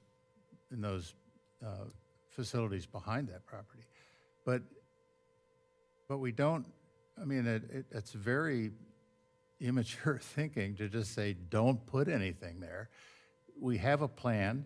We're going to put sand there, and once he finishes the seawall or doesn't finish the seawall, we've got the protection there. If he finishes the seawall, and I would propose that if he elects not to repair the seawall, then we push the sand up to his property and provide him the protection of the dune, which the seawall is minimally doing now. So I don't think it's an issue that should cause us to leave 1,000 feet unprotected when it's in the plan to protect it, and it's just not pushed up to the seawall. And granted, we're kind of at the mercy of him whether he wants to repair it or not, but he said he's going to repair it. If he doesn't repair it or does repair it, it's moot. We'll get to a point and we'll just have to push the dune up there against his property, which will do the same thing as his seawall. So I think we've got a plan. I think we need to execute the plan. From the technical point, I agree with what you're saying, and I'd also like to see what our designer, Chris Creed, would have to say about that, but what you're saying makes sense to me. Mine doesn't, right? Not that it doesn't, that's the option. That's correct. the option. It's an If you option. want to That's do right. that, that's It's an option. that's the option. Mr. Dance? I would Data to like to support it. hear Mr. Creed's thought on that. Yeah, I'd like to hear it too. Since you're here, Appreciate hearing from you. Good morning, everyone. Chris Creed with Foth Infrastructure and Environment. Yeah, I would not recommend skipping it. I think, the performance of a beach nourishment dune project is dependent upon a long shore length without significant gaps. I know we've talked about some gaps because we have easements, but these are pretty small compared to when we're talking about the Camptown wall. The biggest liability that we're concerned about with the Camptown wall is the burial of debris within the sand fill, so that it would potentially become a public hazard as the sand evolves, erodes, equilibrates with that. So, but moving material right up to the wall, if the wall is not in construction at the time, my recommendation would be at the time of construction, when the dredge crews are at that point, if there's no activity on the wall, we build it right to the edge, have the concrete removed, that is considered debris and a hazard, and then push the dune right to the edge so we have a consistent dune along the way. Should they come back later to build their wall, they could build it within a completed dune wherever they're allowed to do by permit and law within there. But if there's no activity at the time, I think I would avoid leaving an offset from that, and just with the presumption that, hey, they may be coming in the future. So it can be a game time decision with the construction of the project. It's a pretty fluid activity as we go along. We can make those decisions along the way, and maybe by that time there would be some type of agreement or more information known about the condition. So are you suggesting that we, as a county, remove the seawall if it's in the way during the construction of the sand? Not the seawall itself, not the part of the seawall that's still intact. No, I'm talking about... But the part that's collapsed into the beach, which is considered debris at this point, yes, and there's consideration in our bid for concrete debris removal along that portion of the beach. There is a price in there for that type of work. For a private... It's actually out on the active beach. Private dune? Huh? The debris is out on the active beach, is within the horizon of where we'll be placing fill material. So the wall has fallen forward out onto the beach. Into the public domain. So there's a... This guy's betting on this. Okay. Yeah, there's a I'm worried liability about, there. I'm with you. I'm worried about the hazard underneath, and we're going to cover something up knowing it's a hazard. I got a big problem with that. Correct. And then second of all, once the sand is gone, which it will equilibrate until we do this again, there's going to be exposed, just like the rocks up at the hammock, right? It's there. We know it's there. So how can we do that? How can we possibly cover something which I guess it'll be up to you guys on how we handle it, but Our plan is not to cover. I mean, I understand what Chris is saying, but that's not our plan. It's not in our plan to cover those rocks. That's what I heard it was. I heard that was our That's plan. what he said. It's in his plan. is not in our plan. Our plan is to go within 20 feet of that wall.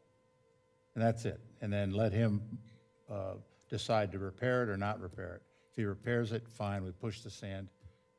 We put extra sand there and we push it up against the seawall. That's our plan. Chris's plan says, well, if we have to go remove that debris, here's the cost. But that's not in our plan. Our plan is not to cover it, because I agree, that's dangerous to cover it. So The debris is going to be further offshore than the 20 feet, I think. So there's kind of two pieces of this.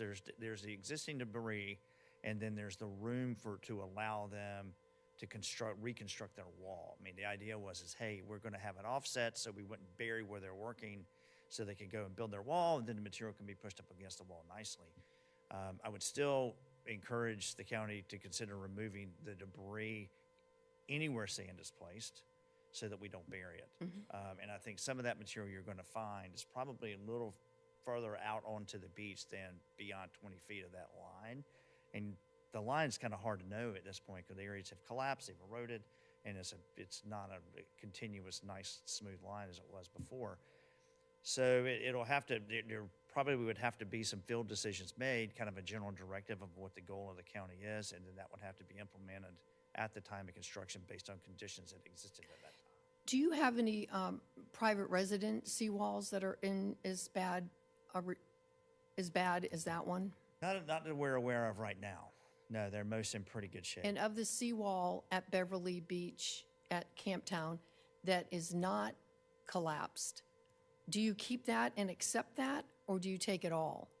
No, I would not interfere with disturb a wall that is still intact. And that would be part of the risk and part of the evaluation at the time of debris removal is we don't pick a piece of debris up on the beach and it's still attached to the rest of the other parts of the wall. So care would have to be taken so we don't disturb those areas of the wall that did not fail. That would be my advice. And if they get the permit to replace the seawall, and it includes the fact that the rest of the seawall is not intact because of this one, then they'll be messing with our project when they go to put the correct seawall in there. That is true. A mess. It's going to turn ugly, but that's okay. Dance, anything? There are a few pieces of concrete slab at the RV site that are completely detached and on the beach. And the property owner, when we met Damon and I, they agreed to actually at their cost to remove that, to pay and our contractor to remove that. We got multiple concrete slab that we just recently discovered just south of Warren Park. They are in front of vacant lots. That these are old seawalls that they got uncovered, and those needs to be removed. We are not going to place sand on any type of concrete because these have rebars in them, and we don't want later on to get exposed and become a safety issue. But at the same time, like Chris said, if there is a piece of wall hanging at this RV site that is still attached to the wall, we are not going to touch that. We don't want to get into any issues with their wall and the situation it is, and they don't expect it either. We are going to stay away from those sections that are leaning or hanging there. And like I said 20 feet, that's approximate. That would have to be determined when these are being designed as we move forward. Yeah, I mean, as it was stated, it's kind of a fluid thing in progress until we get up to that point. We've got some time to continue working with the property owner as we move and approach that end. I have become more comfortable with our cash flow process. Again, 70% of the funds are state funds. So with the agreements with the state, it sounds like getting the invoices in quickly. What I would like to see is to the board, if it's okay with everybody, is kind of a monthly progress of invoices that were sent, the dates, copies, whatever, invoices sent, and then the reimbursements as they come in, so that we can be comfortable in the process, since it's a 4 to 6 month process. I think, right, the law, we don't have any such agreement with FEMA, but it's relatively, it's a smaller one. Mr. Brower's not there, but I think I would ask that we were able to cover the longer reimbursement time. We just don't know, right? We don't have a comfort feeling with FEMA on, we would lean on our congressman to help us with that process. That was my note. That was my note. Yeah. That it doesn't mean that we don't get it. We can't get Right. it sooner. I just think we're going to have to pressure Congressman Fine and. Well, I discussed this with Congressman Fine this last week, and he said, don't worry. I live on the beach. Yeah. I love the beach. Yeah. I will support the beach, Yeah. whatever it takes. He seems very He's supportive. very supportive of He us. means it. So Andy, that's, I agree with you, Andy, on that. I'd like to see an update as the process goes along throughout the whole thing, so we're aware of what we've got going on. Could I add to that update that if the funding plan does not Work out? if it's not going in a positive direction after, let's say, 3 months, that we have a plan for funding, whether it be a loan, anticipatory loan, whatever it is, we need to know sooner than later that we're falling into a deficit, correct? but the TAN, We're good. that's the plan, but yes, to your point, it would be helpful to know Yeah. that we're going to have to do it Right. if that is what is needed. Going to keep up with the project. It's not going to be done in 3 weeks, right? So I think that's all I have I think technically. Mr. Mingle had Just very quickly on the interlocal agreements, there were two updated versions of the interlocal agreements that went out to each of the two municipalities. The interlocal agreement update, as you know, there is an interlocal agreement that we have with both Town of Beverly Beach, the City of Flagler Beach. That was immediately after Matthew. And that this update now is intended to address the comments that the Vice Chair had mentioned previously on the funding, the cooperation there going forward, the maintenance responsibilities of both of those. They've had those in the hands of each of the legal counsel for each of those jurisdictions for about 2 weeks now. So we've got comments that are going back, but that has been completed by the county attorney's office. Yeah, and I think, right, the important part is we're leveraging about 90%, just a little less than 90% of the funding from outside sources. That's correct. It's the maintenance issue that's going to be something we have to work on. Madam Chair, I move that we approve. No, we don't have. I'd like to go to public comment. Would Oh, that we be should okay? make the motion first. Oh, would you like to? I'm just kidding. Go ahead. Go ahead, sir. Madam Chair, I move that we approve item 8A, the Reach 2 Beach Renourishment Project as presented. Second. I have a motion from Mr. Hanson, a second from Mr. Dance. I'd like to take this item out to public comment. Opening up public comment for item 8A, the Reach 2 Beach Renourishment Project. Anyone wishing to speak, say your name, 3 minutes. Raymond Royer, Painters Hill. Yeah, I was present for the workshop. I have to agree with some members of the board. You got Beverly Beach, and you have especially Flagler Beach. They were here for the workshop, and I did comment that I was very upset with them being silent. They did not give you any input where they stand, and I think the county has to start getting a stronger position, and this has to be a cooperating effort, okay? You can't just put it on the crutch for the county. I also support that we need to move forward. During that workshop, I heard we have about 9 properties that are just left open. Skip it. Coming to the campground, I researched that, and there's a long history with the campground. But I do agree with putting the sand in that place because 2,000 square feet of property open would actually, we might as well just skip the whole project after that. That's a big hole. And also, I also mentioned, this is not a state-approved plan. We are one of 3 counties that still do not have a state-approved plan. Our bookends have it. I don't know why we can't get them to a plan. Okay, and then you want to emphasize the seawall on the campground. When we have smaller properties, I've asked numerous times, the county needs to get more involved to help these homeowners. If they want to put a private seawall in, they do not have to go with their neighbors, okay? I don't know why the requirement's up to 5 properties, but we have numerous properties that can't get their neighboring properties, and they want to put a seawall in to protect their properties. You keep saying, well, it's the state. The state approves that. I understand that. But again, you're a county position. You need to go up the chain. As we work in the military, up the chain and down the chain, you need to address the state and say, listen, you need to get these property owners more permission to protect their properties. That's the problem we have with the seawalls. And I understand campground owner is going to try to put a seawall in, but he missed the permitting, just like Flagler Beach missed the permitting when they started the project for the pier. They had a delay because they missed the permitting. And unfortunately, when they started, it was turtle season.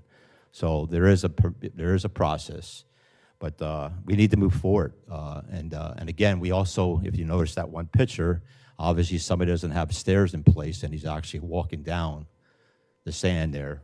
I don't know if he's picked that up, but you're not supposed to be walking on the sand that we put in place. Thank you. Thank you. Next comment, sir. Thank you for your patience. Yeah, I was gonna say, he's a pretty patient man. Patient man. Well, I'm Stephen Wright. I'm an unincorporated Flagler and on the beach.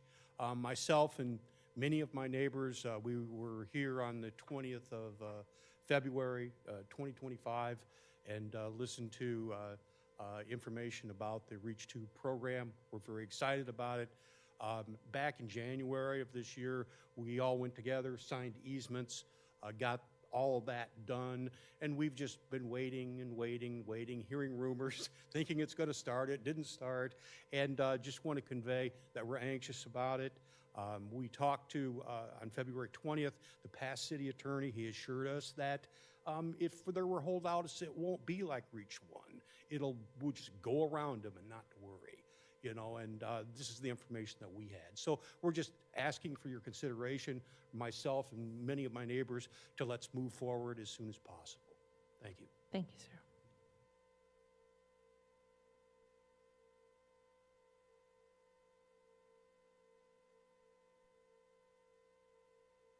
Hi, I'm Teresa Healy. This is all new to me, and I am very ignorant on development and everything, but I want to thank Commissioner Carney for bringing up the sea turtles.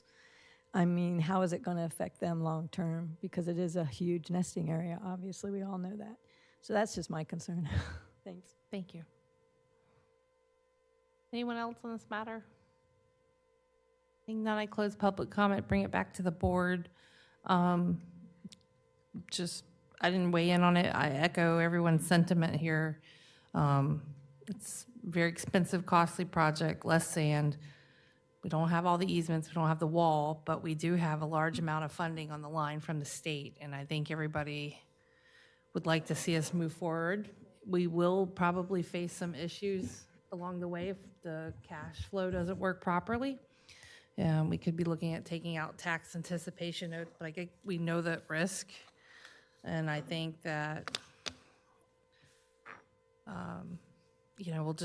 hopefully we'll know it sooner than later, and we'll deal with it as the time comes. But I'm more confident that the state will be able to fund back quicker and work with us on this. So I'd hate to not go forward on this project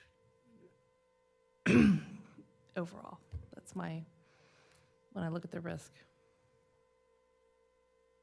So we have a motion to approve and a second by Mr. Dan. So if there's any other comments, we could do a roll call vote. Any other outcomes you'd like to see along the way? We've given instruction that we would like a monthly update on funding. That's going to be critical so we don't get blindsided. No, I'd just like to see the interlocal agreements before. When are they, do we have a deadline? Mr. Rodriguez, did the letters go out to the municipalities with a, please have, please discuss this, and should we joint workshop? What should we do on this? I don't know. I'll have to confirm with Sean whether we put a deadline in the letters, since he was the primary person handling Because that. So I'll double check with that. Funding is going to be an issue in Beverly Beach, and I think we need to deal with that up front. Monitoring is going to be a problem in Beverly Beach. And if, in fact, the maintenance includes stay off the dune signage and all that stuff, Flagler Beach has got it wrapped. Trust me. They know how to get this done. I'm not so sure Beverly Beach is got it. Private homeowners, that's a whole different story. But there's sections of Beverly Beach that need proper signage on how to deal with the dunes. The county does it. I just think we need to communicate. There's something. Kim, that has nothing to do with this issue. Yes, it nothing does. to do. That's maintenance of the beach. Right. Nothing to do with this. This is not maintenance. Putting sand This on is build somebody's the dune. beach, and that we have to future fund. It has falls- nothing to do with this Falls motion. directly on the It maintenance. has nothing to do with Yes, this it motion. does. Yes, it The does. motion is to reconstruct the beach. Start the program. The maintenance of the beach, you're right. We have to get an agreement with Beverly Beach and Flagler Beach on that, and that's part of the interlocal. But this is to construct the beach, and we've got the funding in place to do this, and we've got the easements with some exceptions. Yeah, I'm done So with. it's time to execute. I got it, Greg. I'm done with it. I'm just going to say to you, when I started this process a year and a half ago, I was told that we cannot put sand on a beach that doesn't belong to us without a maintenance plan. I'm done. I'm ready for the vote. Everybody okay? Any other comments? Come on, let's move. Or roll call vote?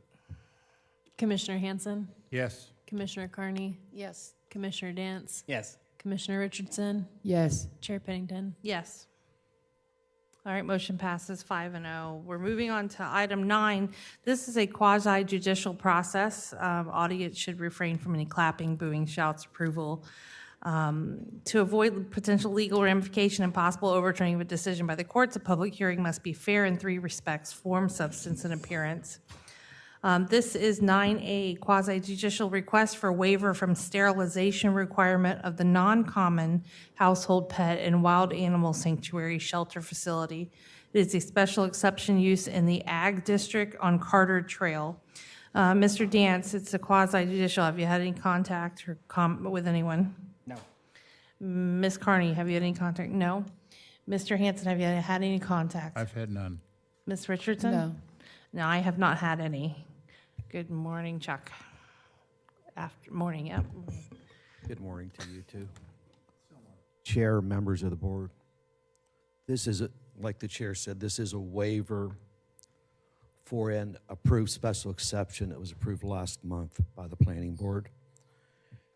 And the special exception was for a non-common household pet in wild animal sanctuary in the Ag District versus the other special exception would have been for a common, which is cats and dogs. This is for wild animals.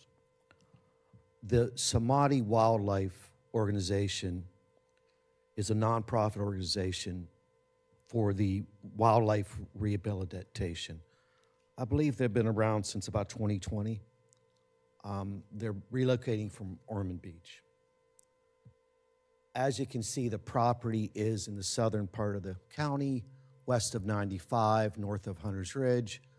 The access is from Timber Creek Road in Volusia County, and it's off Carter Trail, which is all private roads up in that area. So that's the location. As you can see, the land use was part ag timber and part conservation. The zoning map it is in the ag zone, since this was a special exception in the ag zone for the non-common animal sanctuary. Partly in a flood zone. Soil maps indicate some wetlands adjacent, and we're going to look at that wetland maps. There's wetlands on the property.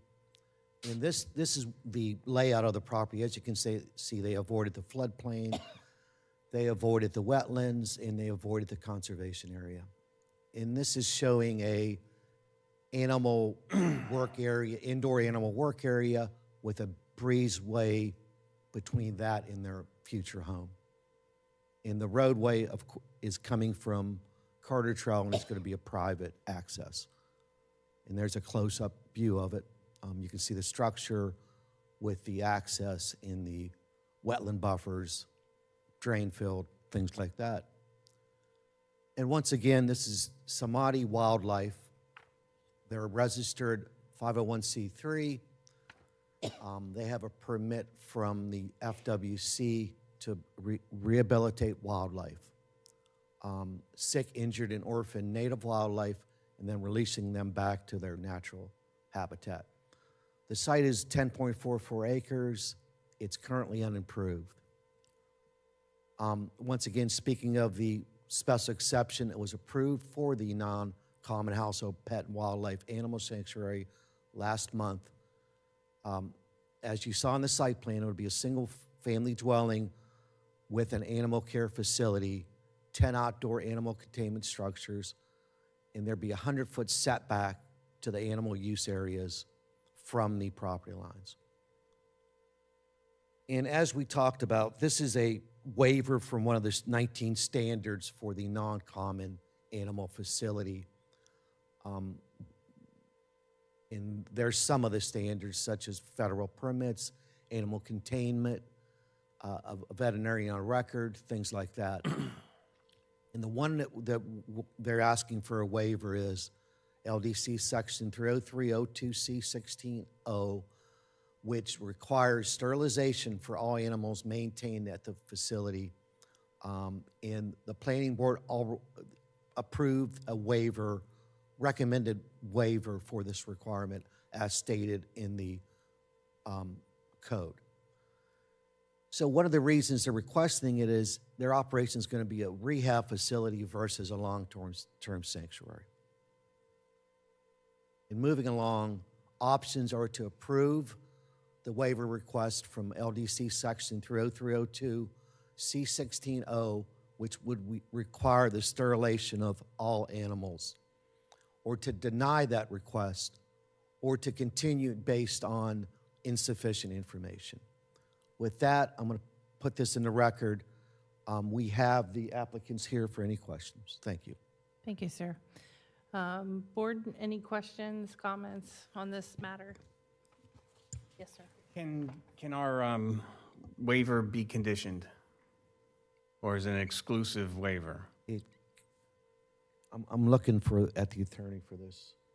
It is a waiver from a condition for the special exception. Right, but we add conditions to the waiver? How are you, what's the, Okay, are you so seeking it like- to tie like- it to like just? feral pigs. Well, the concern is, and a question maybe for the applicant, but it's been explained that this is for rehabilitation, but all of the material on Samadhi that's available online indicates that they also house permanent wildlife. So some that are handicapped or have other needs that can't be released, they're also housing those permanently. So I have a question about an exclusive waiver for all animals. And if they are, I need clarity, if they are going to house permanent animals here, then there could be conditions on the ones that are housed permanently. That would be permissible. So you could have a condition stating that this waiver only applies to those animals that are intended to be rehabilitated and reintroduced into the wild. That is possible, since the waiver is within your discretion, as long as it's reasonable and meets regarding the other standards of the code. Okay.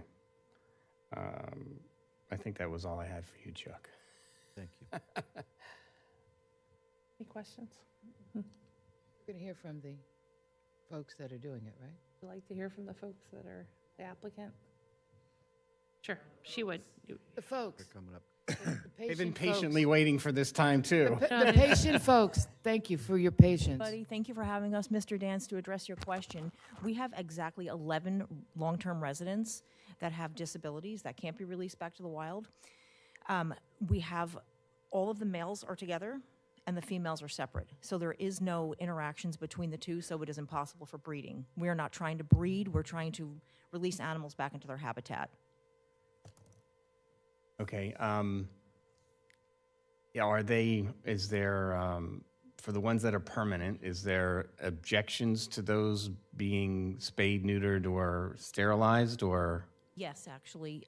Some of our residents are deer, and because they are high-stress prey animals, anytime they're under anesthesia or have any type of procedures, they can die of a massive heart attack, and it just puts too much risk to them.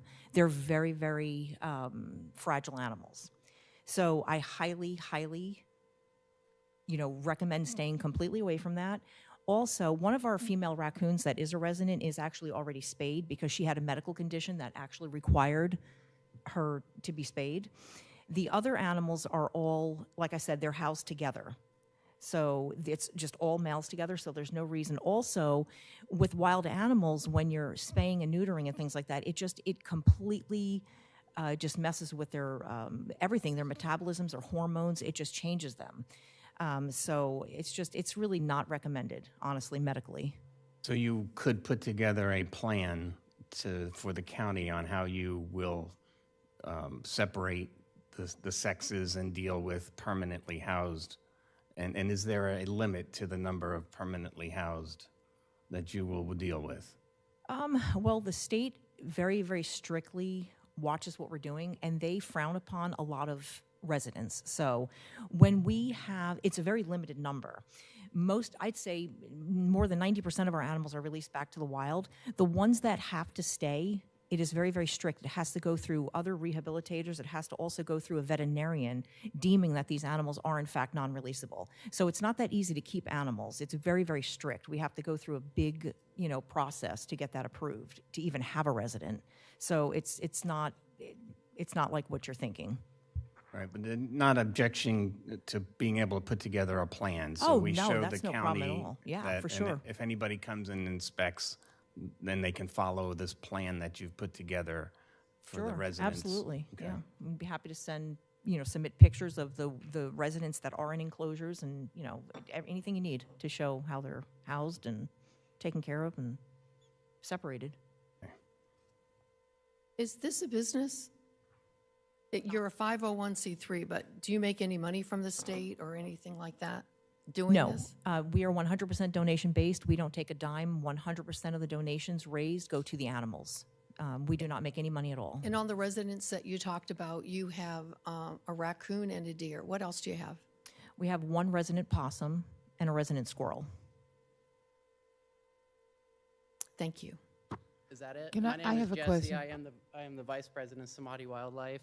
First off, thank you guys very much. It's interesting for us to see this side of what we do.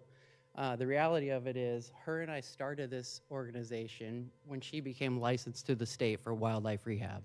It was basically that week that the state had dropped off 40 plus animals at our house beachside that we recognized there weren't really many resources. Fast forward to today, her and I have built a team and a network that's ready to be the answer for the animals. Within 100 miles of where we sit right now, there's no resources for wild mammals. Her experience level of healing and what she's able to do with these animals and my dedication, we have literally redirected our whole life's path for this. We've specifically found this property, which is not an easy property to develop, because of the need of what we do. We live in one of the last places in the country that still has an ecosystem like this one, and we intend to bring more awareness, like you guys were talking about, with all the animal lovers that were in this room today. We have literally changed our whole lives because we realized there was no resource prior to us. I'm born in Volusia County to a mom and a grandma that were nurses, that my house became a safe place for a hungry kid or a hurt animal. I've been around it my whole life. It wasn't until we got licensed through the state that we recognized there was no other resources. Her experience and what she's able to do, her knowledge with healing animals of every nature, has literally brought in a network from across the globe. People reach out to us via social media for information on these animals because we're the ones that have more experience with them. And the way we work with them is second to none. Literally, I tackle and manipulate wild animals while my partner works on them because we do everything to not risk the animal's safety. Some of these animals come in really bad condition. If we're to sedate them, they're dead. So what we have to do is put the animal's health first, and that's why we're always so concerned about compromising them in any way. And a little side note, how awesome is it that we are the first ones in the history of Flagler County to provide this service for our wild animals, that we are just developing habitats left and right, and these animals are left with nowhere to go. So thank you, Flagler County, for welcoming us and having us. And the other thing is because we are the first, we're going through hurdles like this sterilization clause because someone prior to us let pig rescue or something get completely out of hand. We are not those people. As you guys get to know us, we are the people that you're going to want to shine a light on and highlight us coming to your community because we literally are breaking the ground of what we do. And prior to us, all these animals that FWC was answering calls for, the people were having to euthanize them or leave them on the side of the road. And literally, we get 70 to 100 phone calls a day for what we do. There's a major need. There's very little resources. And her and I have built this whole thing off of our own network and our own reputation. And we're second to none. And you guys are going to be stoked to have us. One more thing to set your minds at ease as well. The big difference between us and others that may have come through here in the past is that I am actually state licensed. So I have the state breathing down my neck, watching every single thing I do. So things do not get out of hand with us. We are very strictly monitored. So there will be no mishaps. And we are them. We also do educational outreach in Flagler County, and we're very welcomed here, and we just feel loved, and we thank you. I have to ask you, how many people do you have working with you? I'm just curious. This is my curiosity. It has nothing to do with the vote on this. I want you to understand that. I just want to know how many people you have, if I can, roughly. That's kind of a broad question because our major impact is as big as we can go. So we have people that preach and teach and spread our message across the world, but we locally have retired people who show up at our house couple times a week to do God's work. These people are coming, retired, don't have to work ever again, and they come out there and they slave with me and they slave with her multiple times a week. And in reality, we have about 5 consistent volunteers that come through each week. Great. I just want to know how much help you're getting. Thank you. We have more help, but our facility has never been suitable. Right, it's the size. I get it. Thank you. This is for Chuck. Who would be which department? Is it code enforcement or your planning staff that would be charged with potentially inspecting or going out? Since it is a special exception, it would be a code section. It would be code enforcement that would go out there and monitor the special exception conditions. Okay. And do you for the permanent residents or the activity that you have for the public's sake, do you have online, do you have a process of what you're doing? Like, do you have pages for the permanent residents so that the public can see? Yes, we do actually. We use them as ambassadors. Okay. Yeah, spread awareness, really. So my only curiosity would be in keeping the county informed with permanent residents as they're added. Yeah. Mm-hmm. And you know that the conditions, right, the plan that you submitted is the max, is what you're able to build out. Any changes to that still have to come back to the county. Okay, thank you. Not a problem. I want to add one more thing. Basically, most of the animals that come to us that are going to be living out the rest of their lives, they're not in excellent condition. They're not going to be living for another 10 years. These things live for 6 months and then pass in a very comfortable, safe place rather than being scared and threatened and treated, improperly or left. So we are a resource that it's just majorly needed, and we're not going to ever overdo it or do it wrong. So we're here for you guys. Thank you. Thank you, guys. Compassion is admirable. Thank you. I actually feel like crying. We love where we live, and we appreciate you guys protecting it. We want to do public comment first or motion? All right, I'm going to open up item 9A for public comment. Those wishing to speak, please state your name. Raymond Royer, Painters Hill. I'd like to see you support this. You just talked about animals earlier. Here's a sanctuary where I don't think our animal control can handle a horse or anything large like a donkey. I mean, they'd be looking for a facility like this, and if it's capable and the surrounding neighbors are comfortable having it, I think it's a plus for the whole county. And again, and have to send the animals, with a decent place to live, and eliminate their cruelty that they're living in now. Thank you. Thank you. Any other comments? Seeing none, I'll close public comment and bring it back for... Chair, I'd like to move that we grant the waiver for 9A. I'll second. Can we condition it to have the applicant submit a permanent resident plan to the county for prohibiting breeding? Yes. I'll modify my motion to include that the applicant provide the county with a plan to inbreeding. What was? For the permanent residents to... From the current, for the permanent residents, for the purpose of not allowing inbreeding. Right. Second. All right, I have a motion to approve with the Before condition. we vote, Chair, can you? I'll clarify it. Yeah, thank you. I need clarity on that, please.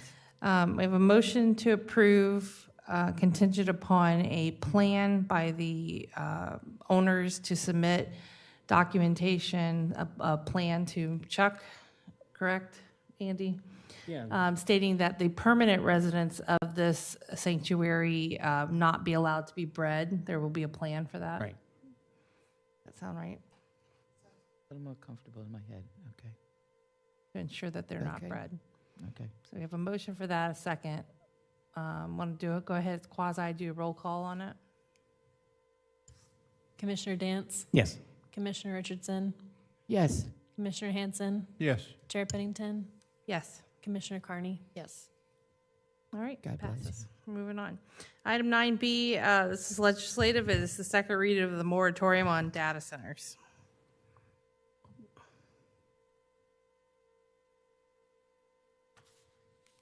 Anybody?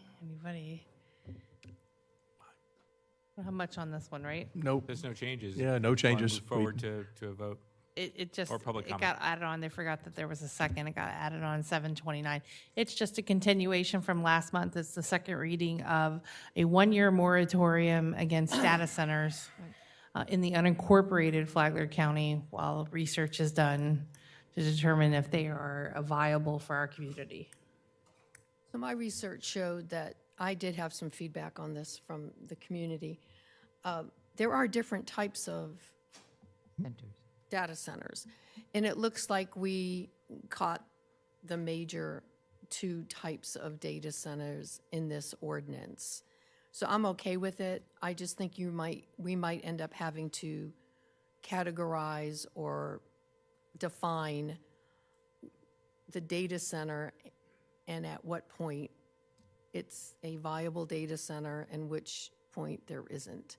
It's not here yet, but as we work through the moratorium and this becomes an additional item, we want to make sure that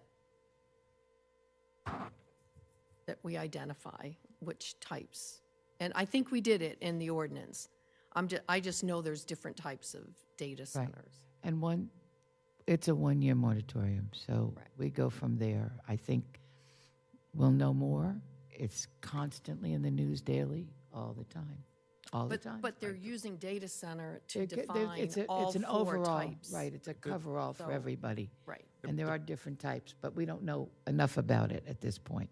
The practical effect of the moratorium, it gives us a year to Right. basically research and draft the Draft, ordinance right. to regulate it. Absolutely. And the ordinance, when it's going to be presented for your approval, will have matters defined, will have different degrees, those which would be permissible, those which would not be permissible, where would we allow the permissible ones to be, what conditions would they have.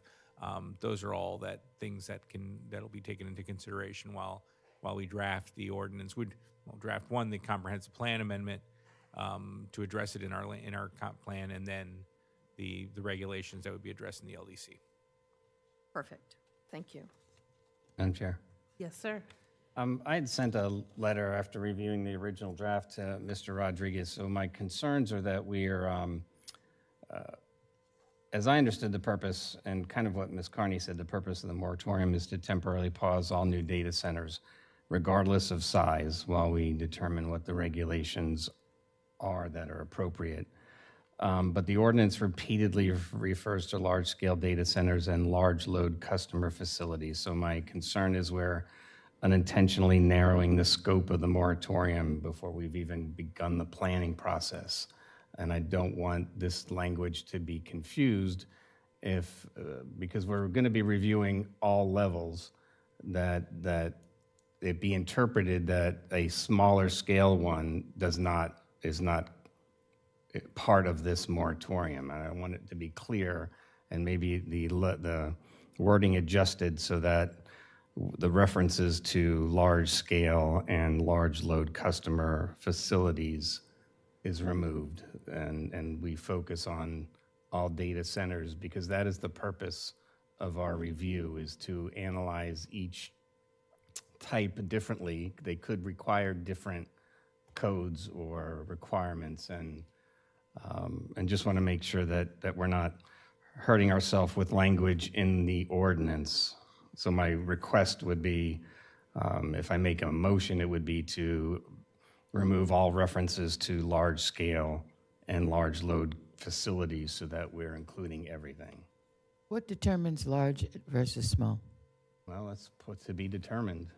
But there is a state statute that has determined large load as 50 megawatts or something to that degree. The governor signed one that requires them to be to provide their own electricity so that they're not a draw on local municipalities. Mm-hmm. So it's been determined that at 50 megawatts that the state has established those, but they left it up to the communities to be able to establish county-specific rules and regulations, which is what this moratorium allows us to do. If you wish, the easier change, we could leave the definitions. It would just be that the moratorium you can actually state that you'll approve the ordinance with the amendment to strike large scale, and basically where section 3 of the ordinance says it's the large scale data center or large load customer facility, we can just leave that to be data center, which is defined in the ordinance. Okay. So I'll move that we approve the ordinance subject to the change that we remove reference to large-scale data centers and large load customer facilities, just reference data centers, which is defined. I'll second that. Got a motion by Mr. Dance, second by Ms. Carney. I'm going to go to public comment on item 9B, second reading of moratorium on data centers. Anybody wishing to speak? Seeing none, I close public comment, bring it back for roll call. Commissioner Dance? Yes. Commissioner Carney? Yes. Commissioner Hanson? Yes. Chair Pennington? Yes. Commissioner Richardson? Yes. All right, item 9B passes. We're going to the county administrator for any reports.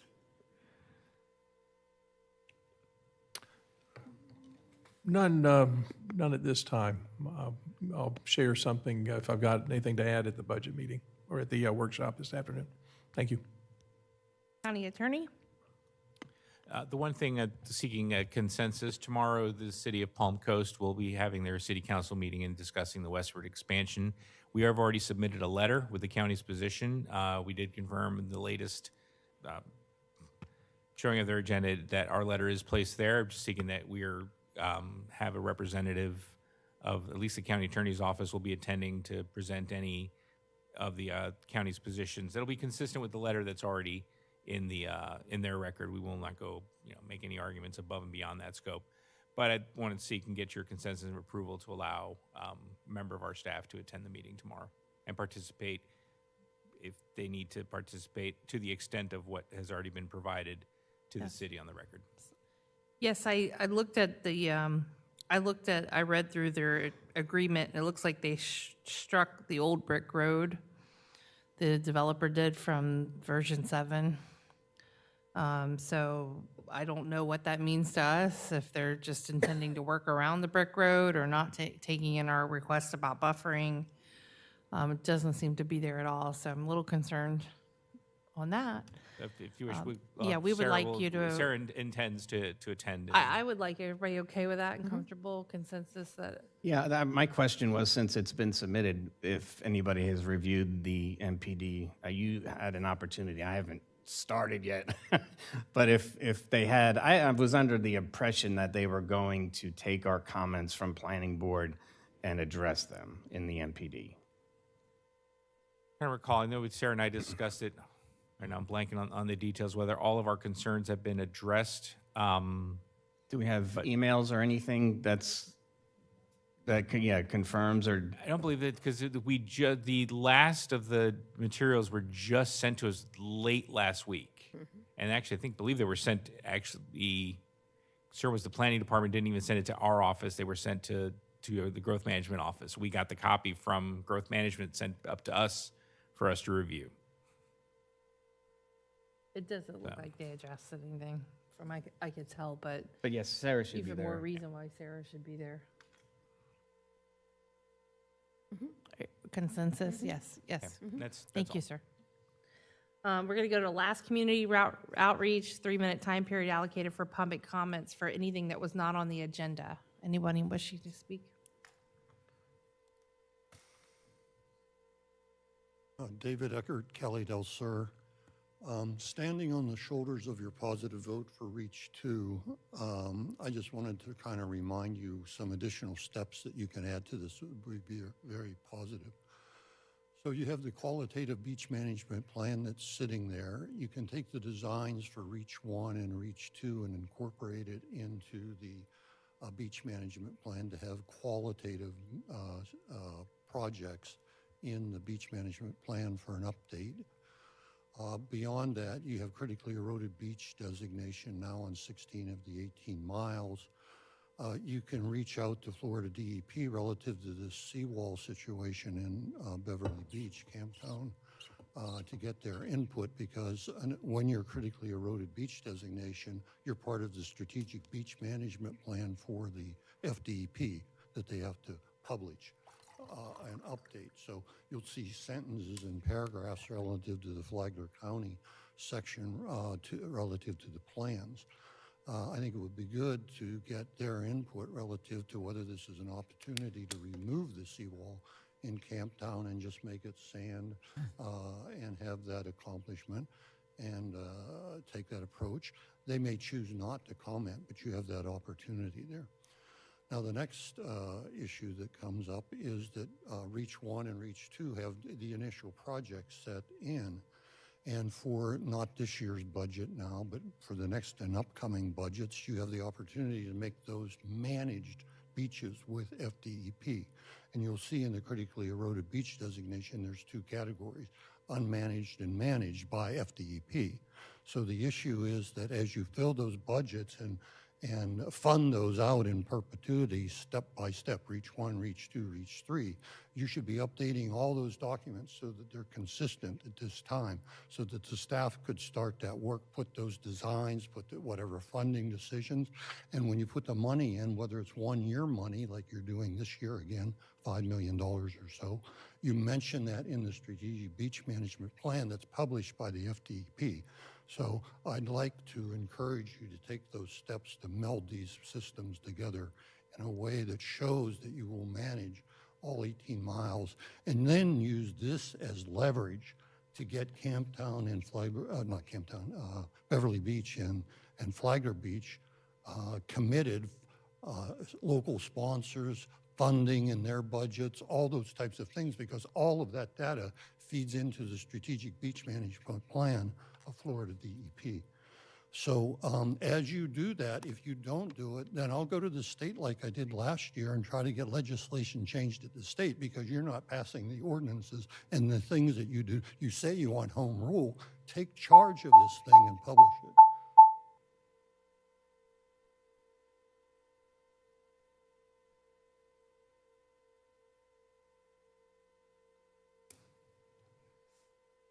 Raymond Royer, Painters Hill. I got to second this gentleman's motion. He's emphasized this since I've been going to the meetings for a year and a half, and he's very knowledgeable, and his approach and his recommendations would help you move forward. Also, you heard me speak earlier. I think you answered your own question earlier. I don't think you are able to actually take on the project for the donation, because he's been sitting on it for the last 5 months. And when Daytona did theirs, they had an advisory board. So that board consisted with different public associations, and it had nothing to do with the government funding. Now that the county get involved and put it in the brown section, yes. That's what they did. They allowed it to go down in the brown section to help businesses grow down there and to try to improve it. So I would ask you, I wouldn't mind working with Adam. I could work with Adam. He's very knowledgeable, and I think he would help the advisory board moving forward as the administrator for the county. And I'd like to be part of the advisory board. I do have some of the veterans associations involved, the VFW and Vets. So, I'm working with other associations, but I don't want to do all this homework and then sit on it for another year. And again, I do second his motion. We need to move forward on that sand, and I'm glad that you approved it, because we've been waiting for almost, I think, 3 years now for sand. And then we still have area 3 and 4. That's a big hole. So our whole left flank on the 18 miles is wide open. We need to do a better job. We need to do it within a year and a half. The whole beach be done as a 7-year plan, and then have a maintenance program that's solid. Thank you. Any other comments from the public? Seeing none, close public comment. Bring it back to commission reports. Mr. Dance?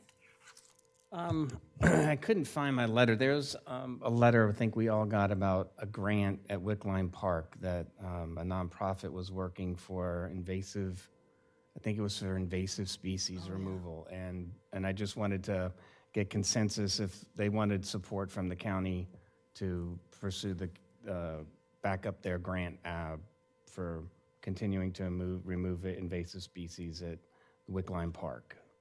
So if anybody else hadn't seen that, if anybody... I didn't get the letter, I don't think. Okay, I'll resend it, but is there any objections to that?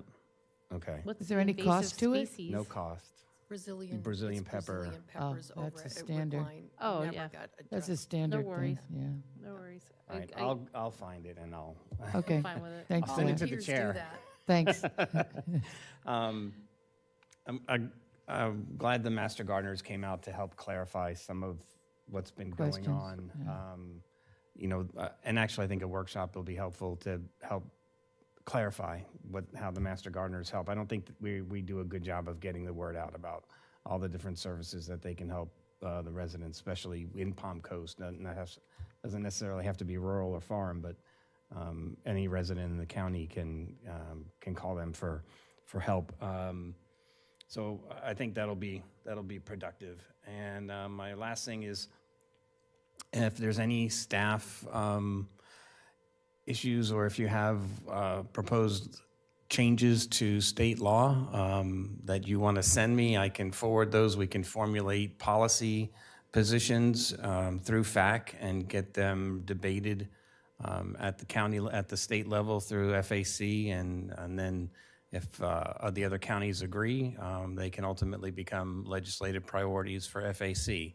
So anything you want to talk about? I have something because I'm dealing with it in my district now, and it seems to be a state-driven thing. When you're homeless and you're a registered sex offender, you apparently can use just about any address nearby to get your mail at, for them to track you at that address, and that's unbeknownst to whoever's address you used. We had it at Cody's Corner. We just had it again out past Forgotten Lane.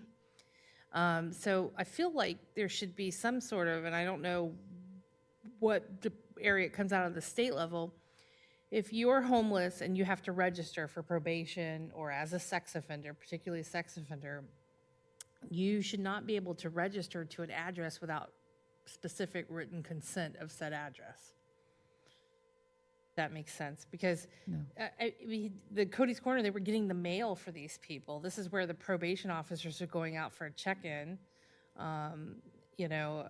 People weren't notified. Of course, the parameter maybe needs to be bigger. I don't know what it is, but I would not want to be a business owner and have sex offenders registered at the FDLE site at my business without me knowing and giving consent to such. And they're registered at churches, they're registered all sorts of places throughout the county. So I don't know where that gets changed in the chain, but that should not be allowed to occur. Send me a little draft summary of that. I will. I'll draft that all up. And if it requires working with the sheriffs or who actually, if it's just from the county, just. I think it's a state thing that seems to be limiting what the probation office can do. But there doesn't seem to be a good follow-up. But I would not want to wake up and find my address on a list for my company. Okay. Without me. Thank you. That's all I got. I don't really have much. I went to the naming. Commissioner Dance was there as well. The dedication of the mosquito control building. That was a very nice event, right? Greg, too? I was there. Oh, and Greg. Jules. Sorry, Jules. That was a very nice event. Yeah, sorry, I missed it. I would like to thank Mr. Eckert for sounding my concerns with the beach management plan. Evidently, I have missed one very critical step. I have voiced my concerns to everyone except this board. So I'm asking this board to give consensus that our beach management plan be updated from the 2023 version to reflect the changes that have happened since 2023. That includes more critically eroded area. Everything. Everything that's happened since 2023 needs to be part of the beach management plan. It is not a document that sits on a shelf. It is a liquid, viable plan that needs to reflect what's happening in our community. And I don't believe, after looking at what I saw, it does that. Well, I would agree that should be part, an appendix. The beach management plan is a policy document. It's not an executable document. It's a policy document. But it'd be very helpful to have this information in the appendix to that plan so that it's always current. That would show up. Well, That'd I be a would good like to idea. understand what the state requires, because the state policy on the beach management plan and the designation of such plan, we just got recognized as being critically. So I'm not so sure we fully understand what's required until we meet with or understand. I have shared a couple of emails with Damon, and he's done this before. He's done this in St. John's. When Mr. Eckert said we're flanked on both ends by beach management plans that are up to date, we are. It's St. John's and it's Volusia. Ours lacks a lot of information, whether it's policy information or whatever. It's at the state level that we are lacking. I'd just like to put some effort into this as we move forward into Reach 2, possibly Reach 3. We need to signify that we're on top of this. It's not a 2-page document. I don't disagree from the standpoint that we've got a new coastal engineer with a different set of eyes and experiences. And changes in state law should be continually reflected in policy. I mean, that's an annual review where where policy documents get updated and amended based on statute changes. Didn't we just ask for a monthly review of the process? I believe we did. No. That's cash flow. Yeah, that was just the cash flow? that was related to Just construction. only for the cash This is flow. the not overall Yeah, this is the- for the plan. So Okay. whether how the critically eroded designation affects the management plan, I think our expert probably needs to review that. He could come back with even a presentation to us on where the plan, give us a summary of where the plan is deficient and what needs to be changed. Maybe that's first step. Of course. Yeah, I think you have to, it changes all the time. I don't know why we would not be keeping the beach plan up. So how about a consensus to let Damon come back and tell us where he thinks he can add value to the plan and make changes, and then we'll go forward with it. Everybody comfortable with that? I'm good with that. I'd like to know what's going on, too. Anything else, Ms. Kearney? No, that's it for today. Thank Mr. you. Hanson? Yeah, I was with Congressman Fine and Representative Greco this week. Fine was in town to review the Ritz-Carlton project and then do a town hall. But while he was here, I got a chance to spend about 15 minutes with him one-on-one. And that's where the issue of the beach came up. And he said, where can I help? And I said, the beach funding, get it moving through FEMA. And he said, you don't have to tell me about the beach. I love the beach. I will do Lives on the everything I beach. can to help with the beach. So that was a good comment. Mr. Greco was not aware of our rock hard bottom problem in Reach 3. So I gave him a 10-minute dissertation on that. And he is going to take that up with DEP and go see if there's any leeway at all on the hard bottom. So he's been able to do some things with DEP, so let's give him, he's taken that on as a task, so that's good. Might help us. Might help. That's all I have. Thanks. Anything, Ms. Richardson? Well, I spent some time with the SMA organization last week. What? You saw? Yeah, we saw the pictures. Oh, he took pictures. I know. Well, I'm on a couple boards with a couple of those people. I have to tell you, they offer so many great services, and I don't think that we've been able to market it the way we need to help as many of our residents that are dealing with those problems. They have several different facilities, and I'm looking forward to as soon as I said something to Adam, of course, they had hired some marketing. They need to. They did, right? So they did, not on my word, but like the day after, I said, you guys have to get something out on Facebook or something. And they do have somebody that they hired, and it looks like she's a professional, and I'm excited to watch their growth, but I know they're there for our community. They really do mean it in their hearts. They really do. And it was an honor for me to get the opportunity to have the time in all the facilities. So I want to thank them for what they're doing and for what our clinic does here for the people who can't get help anywhere else. So it's a blessing, and I want to just give them a thumbs up for doing the efforts that they're doing in our community, because it's a desperate need. Truly. I've lived through that stuff, so I really do respect them. Thank you. Thank you. I'm looking for, I have no update. I know we're coming back at 1. Move we adjourn. Lunch? Move to adjourn, second? Adjourned. Adjourned. Adjourned.